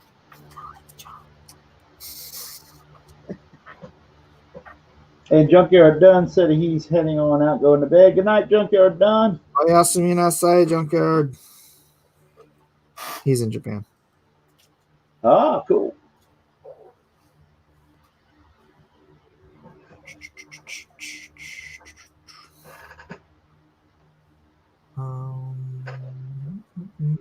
Was that glass breaking? What, this? Mm-hmm. No, it's cobblestone road. Was he falling from? The roof. See? Steps off the thing. Whoa. He's like crying in his sleeps. It's a derp. That's what you get for crying. You're so cruel. What? What'd you say? Oh. Nah. Micah, put away the dishes. Certainly does my butt. All right, that Conan's looking okay. I just need to do the sword. I'm going to get that in a minute. But I know that James GSR was waiting for his Alita. And so I'm going to get that in here real quick before I call it a night. Sweet. Try to see how fast I can get a layout together here. Or pose, I should say. How fast do you do layouts? Oh, whoa. Sorry. Somebody backed and I just kept a little shocked. That's all. I don't know. I do my layouts like really small on small pieces of like the same ratio as a comic page, but just shrunk down on typing paper. Mm-hmm. And so roughly when it comes to putting, I do them really tight. Like I'll put like 3 or 4 hours into a layout, and just off my head trying to figure it out. Like so there are more breakdowns. Yeah, yeah. And then I blow them up or enlarge them, and then trace them off. So a lot of the hard thinking is in the layouts. I'm trying to change it up before, and it just takes longer, no matter what I do. If I could get a little time to learn the programs like Procreate or whatever and do the layouts like you guys do on digitally, I'm sure maybe I could do them with some of the technology of how because you'll do things in, what do you use, Photoshop? Yeah. And you'll do things where you'll move things around and go into a panel you don't like and just erase this, stretch this, pull this, move it over here. And I'm like, yeah, dude, I'd have to just redraw the panel, and it'd be faster. I could erase and then redraw it. But at the same time, you can manipulate something where if I drew something, I liked it, and it was wrong for the layout, and I still liked it, I couldn't manipulate it. I would have to, go through this trouble of going to go to a copier place like a FedEx office, blow them up, change the sizes and do all this while you've already got yours done. Yeah, it is a time-saving tool. Yeah, and so I need time to learn these programs. My fiance, she does it in her spare time, from work. She works at the office here and in the pawn shop, and then she gets a little time sometimes to do it and learn it, and she doesn't have a book or any kind of assignment that you know she gets to play around, I guess the best way to say it. And so she's ahead of the learning curve for me, and she knows all about this, and like she knows how to use Apple Pencil, and and I'm sitting here going, man, okay, I just have no clue. Yeah, it'd be cool if I had an iPad Pro, but those things are expensive. Yeah, I just have the 6th generation one that uses the 1st generation Apple Pencil. Yeah, I don't even have that. But I still can't use Procreate and things like that the way, like, you see Elliot uses his programs. Like, I got Clip Studio. I've got Clip Studio, and I want to learn it, but I just don't have the time. I'm too busy drawing other stuff that it's like, between my daughter, the homeschooling thing, and trying to make sure I get this book promoted, I don't have any time for anything. They're teasing Pope Fire, telling her she missed everything. You missed the great Comicsgate debate. Oh, yeah.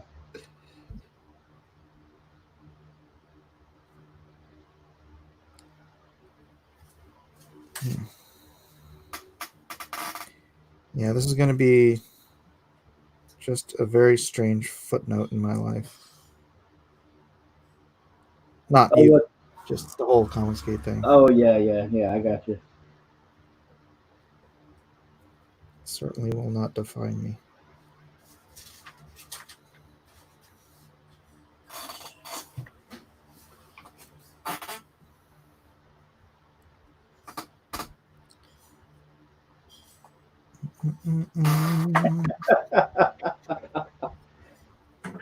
Mark Anthony says, Kevin Sharp, don't tell Jeremiah Jones.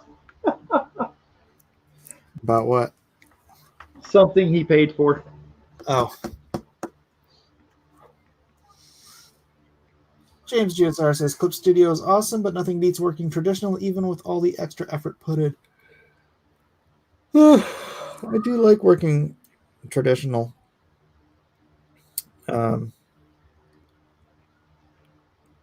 It's just, obviously I'm sitting here inking instead of doing it. I hate working on the tablet, frankly, or on the Wacom. I might like the working on the iPad better because it's smoother and cooler and everything. But I really do prefer working traditionally. It's just a matter of time saving. My problem is when I go to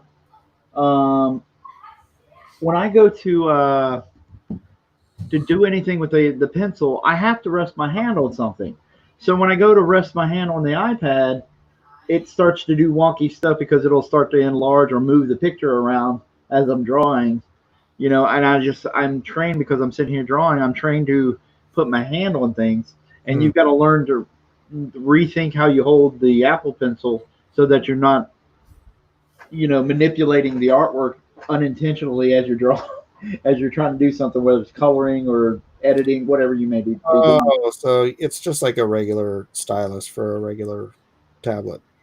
Yeah, sort of like that. Yeah. That's the case with the new iPad. Oh, really? Oh, okay. With the iPad Pro.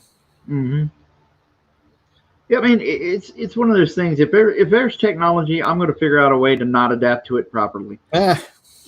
You're a good proper Luddite. Ooh. You won't be getting me in one of your fancy flying machines. Guy from Red Bank says, so far, I like working on a tablet. The problem is my wrist gets stiff. Yeah, I have a little bit of, as I'm getting older, my wrist gets a little unwieldy and kind of, achy and stuff like that if I'm drawing too long.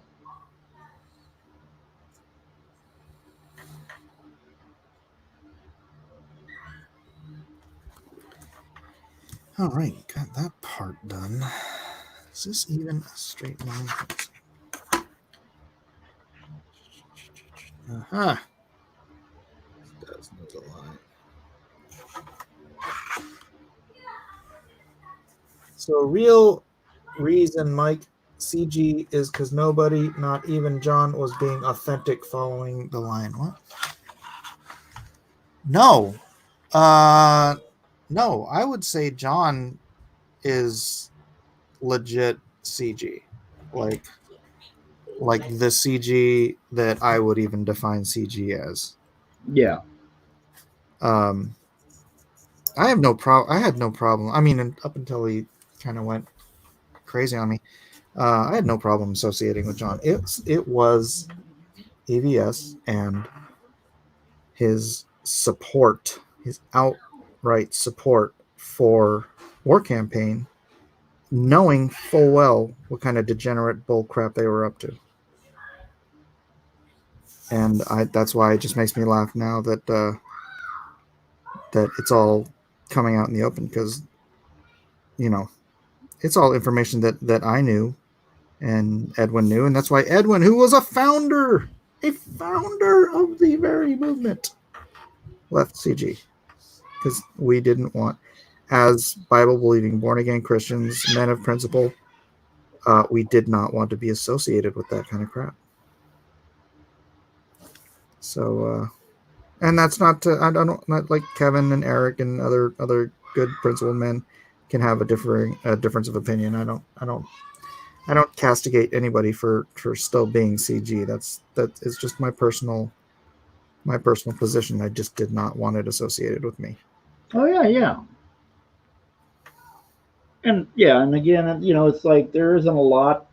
I don't even think. Well, I don't think we disagree on anything anyway. I just, it was what, I guess it's what's drawn me here, and being a conservative and thinking that, that was kind of one of the principles of everything, was like, hey, letting people be conservatives and not punishing them for it, as opposed to some of the what the modern editors are doing, or at least they are tweeting and their interviews have comments like that. And that's what drawn me to it. And then some of the people that are actually decent to me in the movement, or this and that. So those things I agree with. And if it's about consumers, then I agree with. But all this other mess, I definitely don't agree with all this kind of everything that's been going on, So all the bad behavior, Mm-hmm. Pope Fire says, Eric, I love Eric. Yeah, I love Eric too. He's like a brother to me. And, he's chosen to be CG. That's fine with me. Victor says, I'm not trying to persuade you to get back in. It was like talking to robots. Even John refused to empathize with you or really lend you support.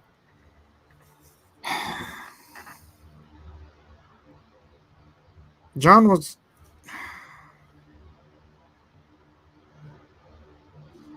I don't know. I don't know. Yeah, it's not worth, Well,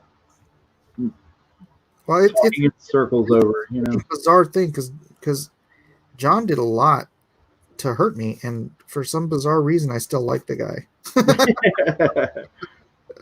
I don't have a major problem. I think that one stream where he was just kind of just being belligerent and talking over for whatever reason, and it's not an insult. I'm not trying to insult John. I'm just saying that's what happened. That one drawn and quartered where it just kind of came to a head. It was getting a little frustrating because other people had campaigns at the time, like Gary and other people, and he just kept talking over and kind of getting a little belligerent with people, even if he says he's playing a character, whatever. That's not the point I'm trying to make, but I'm just saying that was my only beef with it, was just 'cause I was kind of like, hey, there's other people here that are trying to promote their campaigns, and it just kind of became a big, argument session. Mhm. And I was just like, what was that about, And that's it. And then it became this kind of crazy, stupid narrative. Like you'd hear him say, so and so's whispering in Mike's ear, and none of us were Yeah. whispering in Mike's ear. There was that crap about the dirt worm, and that was frankly someone whispering in their ear. Mm-hmm. That Doug was somehow some great Svengali that could convince people to turn against other people or whatever. It's like that's not even remotely the case. I would argue with Doug behind the scenes. Yeah. I didn't do it in public because we're friends. Yeah. That's how adults behave. Yeah. But he would go in and start calling CG a cult and stuff like that, and I'm like, dude, they're good people in CG. And he's like, nah. But you know what? Reality didn't matter. It only mattered was the narrative. So. Yep. And unfortunately, I think John and Cecil. Well, I don't know. I think less so Cecil, because Cecil, I would be watching Cecil and be like, no, I still like Mike. And but people got sucked into the narrative, and loyalty is everything, I guess. Yep. Well, and that's another thing. It's kind of what I won't say it's directly related, but it was kind of one of those things where when Victor asked me that was one of the things I was like, dude, this is so stupid. It's over comics, man. I was like, this is dumb. It's dumb over comics, and we're comic book guys. We're not, a union fighting over, just as an odd example. I don't know, but it's like, it's not a union where we're fighting for people's paychecks or some crazy stuff like that, and then everybody gets heated over that. We're doing comics, and we're treating it like we're fighting some kind of war between ourselves, And I was like, man, it's just comics. Relax.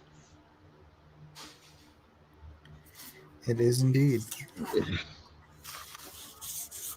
I actually hashtagged that out today. It's about the comics. Yeah.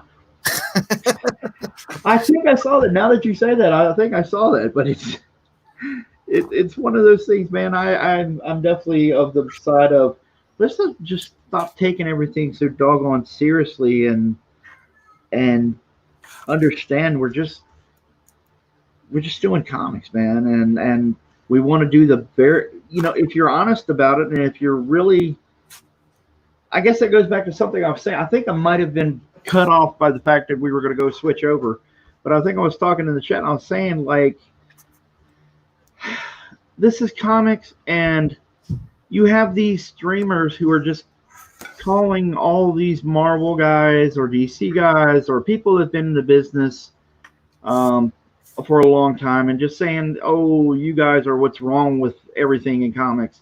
And it's like, dude, you haven't been out here busting your butt in the comics world. You haven't been busting your butt trying to break in and trying to improve. You haven't struggled in the convention scene and trying to make a few bucks to take home. You haven't been busting your butt trying to get your stuff in front of editors and not have a car, and still trying to get friends to take you to conventions with them and try to get something pushed in front of an editor. And you haven't fought for this, but you're going to assume that these creators that have been busting their butts, and I'm not talking about politics. I'm just saying this, when you flagrantly just attack people that have been in the business for a while and saying that there's what's wrong with the industry, it blows my mind. There's lots of talented guys, and then meanwhile you're trying to shove a book in front of somebody's face for $25 that looks like it was drawn by a kindergartner. and I'm sitting here going, man, maybe you should rethink and worry about your craft and not worry about dissing people. Well, for some of them, I think they're more concerned about milking people. Yeah. And I'm just saying, just like, guys, I just want to do the best work I can so I can give you guys a beautiful book and make it worth your while. I don't care about all this other drama stuff. Yeah, it gets boring real quick to me. Yep. There you go. So I'm shutting up because I think or at least as far as I. No, because I understand that, and I really did feel like there was a time, and a place for all the complaining, right? It's not like, I don't know, how do I say it? Forget it. Popfire, I was very surprised to see the treatment to you as well. You always seem to be very upbeat and respectful. Right. Yeah, I still don't know, or maybe I just don't remember why they targeted her.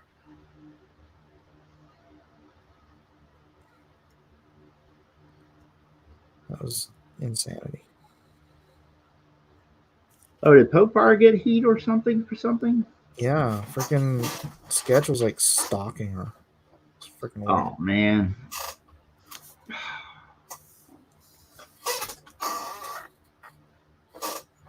So stupid. Mm-hmm. They started with mods that were well liked first. Why?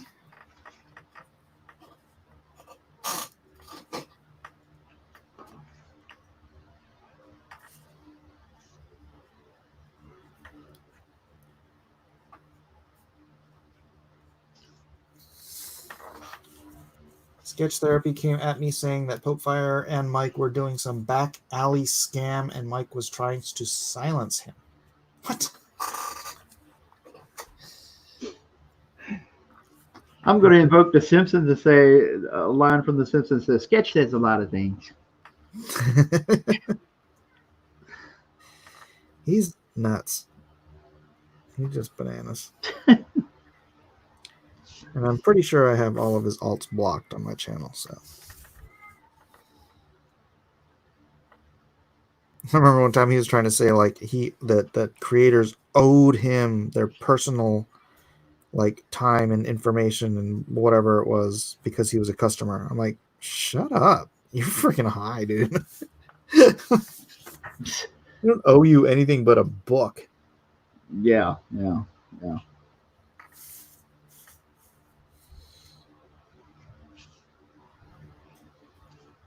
I don't know the guy from anything. I just know that I saw a lot of the chats when I first came on with you guys, and I'm just having a good time drawing, and I see this guy just spam things over and over at you again in the chat, and I'm going like, holy cow.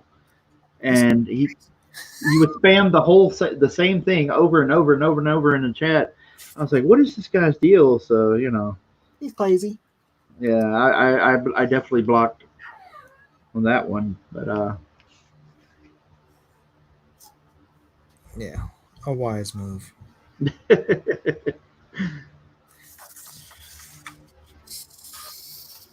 And again, I love everybody. Everybody in the chat are usually really cool.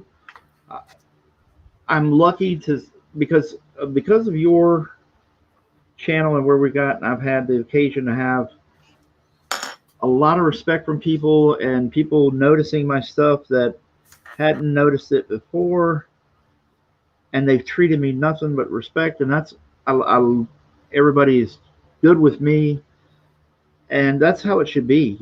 I just, as far as like, it should be just respect for everybody. Like, you'd be at a show and you get people that are impacted by your artwork or something, and they're just happy to see you and to talk to you, and vice versa, because you get to see that kind of energy and excitement. And that's how it should be. I don't understand a lot of all this kind of negative crap that just keeps happening and happening because somebody wants to one up somebody, somebody wants to have fun and insult people, and whatever. Because that's the what do you call it? The community that has been sown. You know, you reap what you sow. That's what's been sown. That's what they reap. Not my audience. My audience is chill. I like my audience.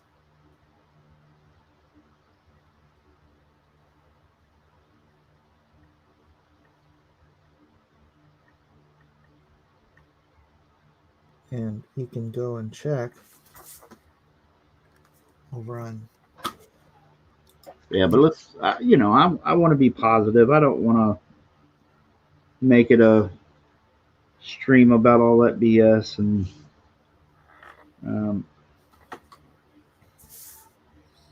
That's all right. I mean, it's not like we're talking smack or anything. We're just talking facts. yeah, exactly. I just meant as far as like, talking about things that put you in a bad way. Well, pretty soon, I don't think it's going to be an issue. Yeah. James GSR says, Kevin Sharp, this is the first time I'm getting a commission by a pro artist, and I have to say, it looks awesome. Thank you, brother. Nice. I appreciate it, buddy. I'm going to make her look really nice here. I'm going to do my best for this size paper and whatnot. I do have to call it quits here soon, though, because it's on old man. It's like, I have to go to bed. Yeah, it's like 5 o'clock, almost 5 o'clock here. So I might get in a little trouble if I come sneaking in at this time of night. So serves you right for living over there on the East Coast. If you moved over here on the East Coast, then you would be streaming at the same or earlier time with me then. So that's true. You never know. Someday maybe South Carolina will come calling. Yeah. However, the weather over there is terrible. So yeah. Well, it gets really hot, and then the winters aren't so bad, I don't imagine. But I think that when you get into the rainy season and things like that, tornadoes and stuff are probably not. San Diego, thank you for that. Yeah. Say what now? I'm sorry. I said staying in San Diego. Thank you for the update. Yeah. Well, it depends on where you're at too.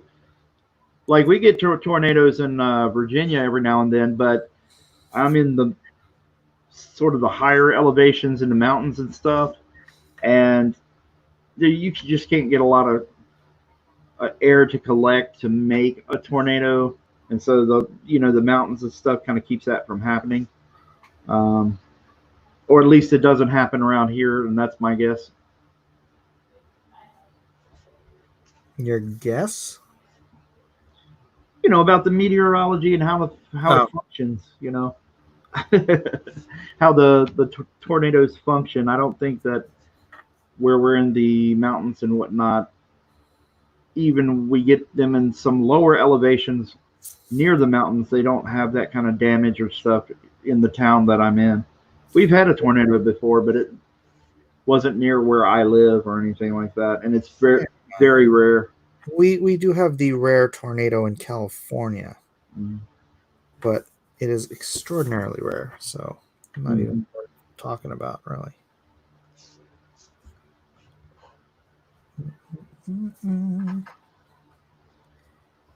So is that it? You're not gonna take any more drawings, huh? Not gonna take any more money for Kevin, ladies and gentlemen. No more money.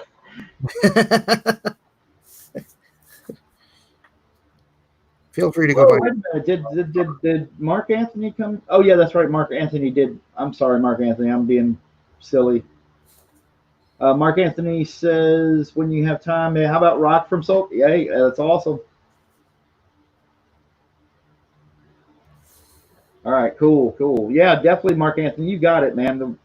That's not even a question, dude. You could just let me know and you got it.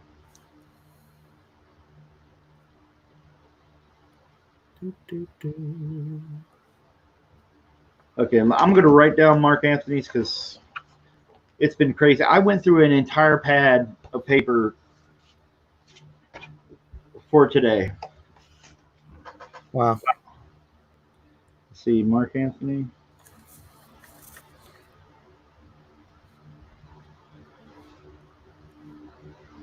I don't think I got a single sale, Kevin.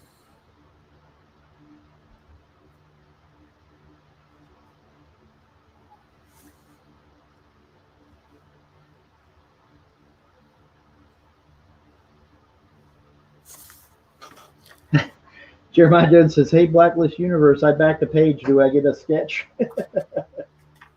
You backed a page of what? Maybe he's making a joke about mine. He's giving you a hard time. Oh, all right, let me check my. Oh no, I got a contribution. Oh, there you go. See? Jeremiah Jones, nice. Look at that. Look at that. Yeah, but you Sweet. bought one of my pages. You bought one of Matt Weldon's pages. So ask Matt. He gets the money.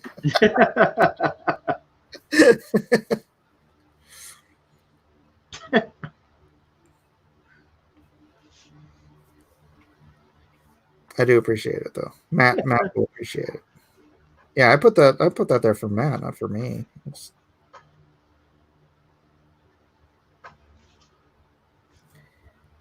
want that guy to make some extra money.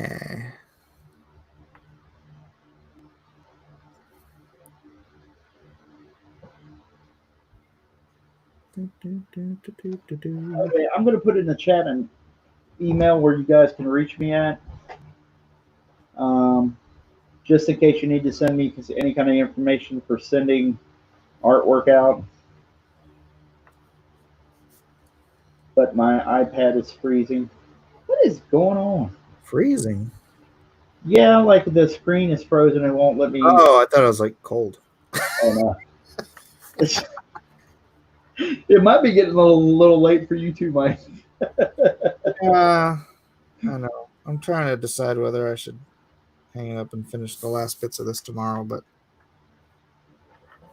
it is getting a little late. Okay, well, I'll just say it right here. Everybody in the chat who got a sketch, you can hit me up at, if you can write it down, since I can't, for some reason, I can't type it in.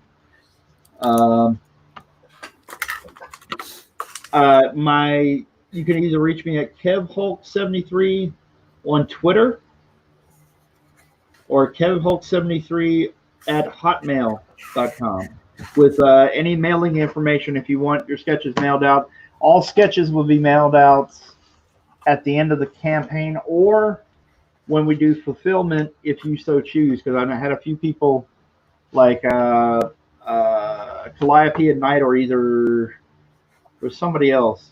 But Lindy Drury, somebody had said, hey,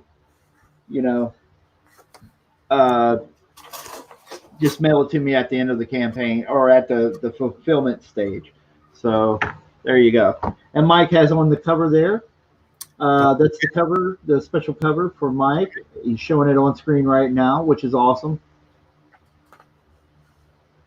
Hey, Mike, can I ask you something? The sword she's holding, what did you ink that with? Because it looks really dang good. It looks really good.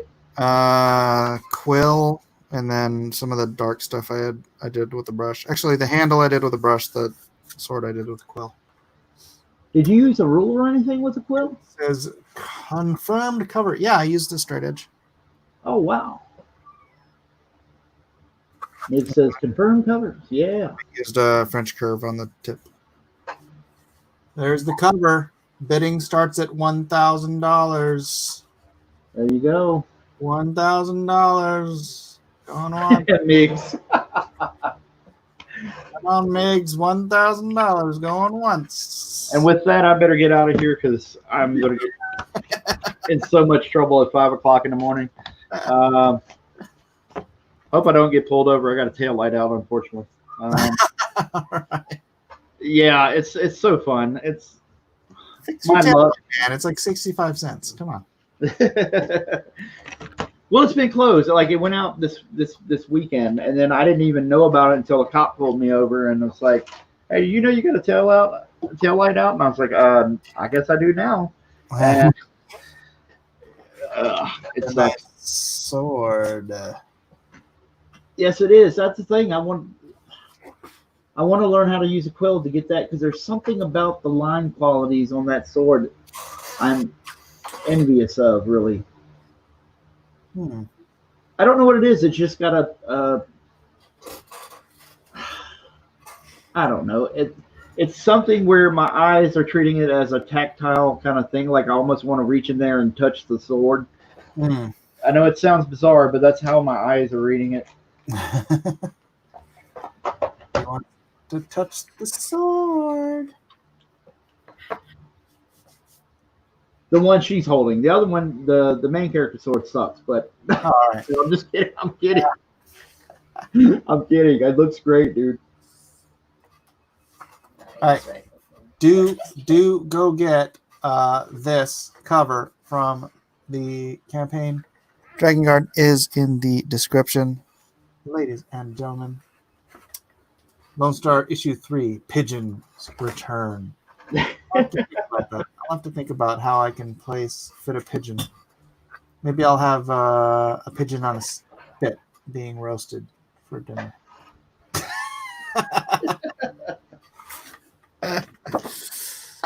All right. Let me wrap it up. Thank you, Kevin, for popping in and hanging out with me while I work. Oh, Yeah. thank you, brother. Thank you for having me on. My wife is asking for me anyways. So thanks everybody for being here. It was fun. It's been a while. I hope you guys are good people, fun people. Thank you, Complete Kitty. We will see you tomorrow for something. And then Wednesday night, Drawn and Quartered, we'll figure out what to do. Until then, animal. Thank you, guys. Thank you, Mark Anthony, for the link. I see the link that you were talking about, brother. Thank you. I just didn't click on it because my iPad's frozen. Say goodnight, Kevin. Hey, good night, everybody. Thank Aloha. you again. Aloha. So much for the glory of Rome.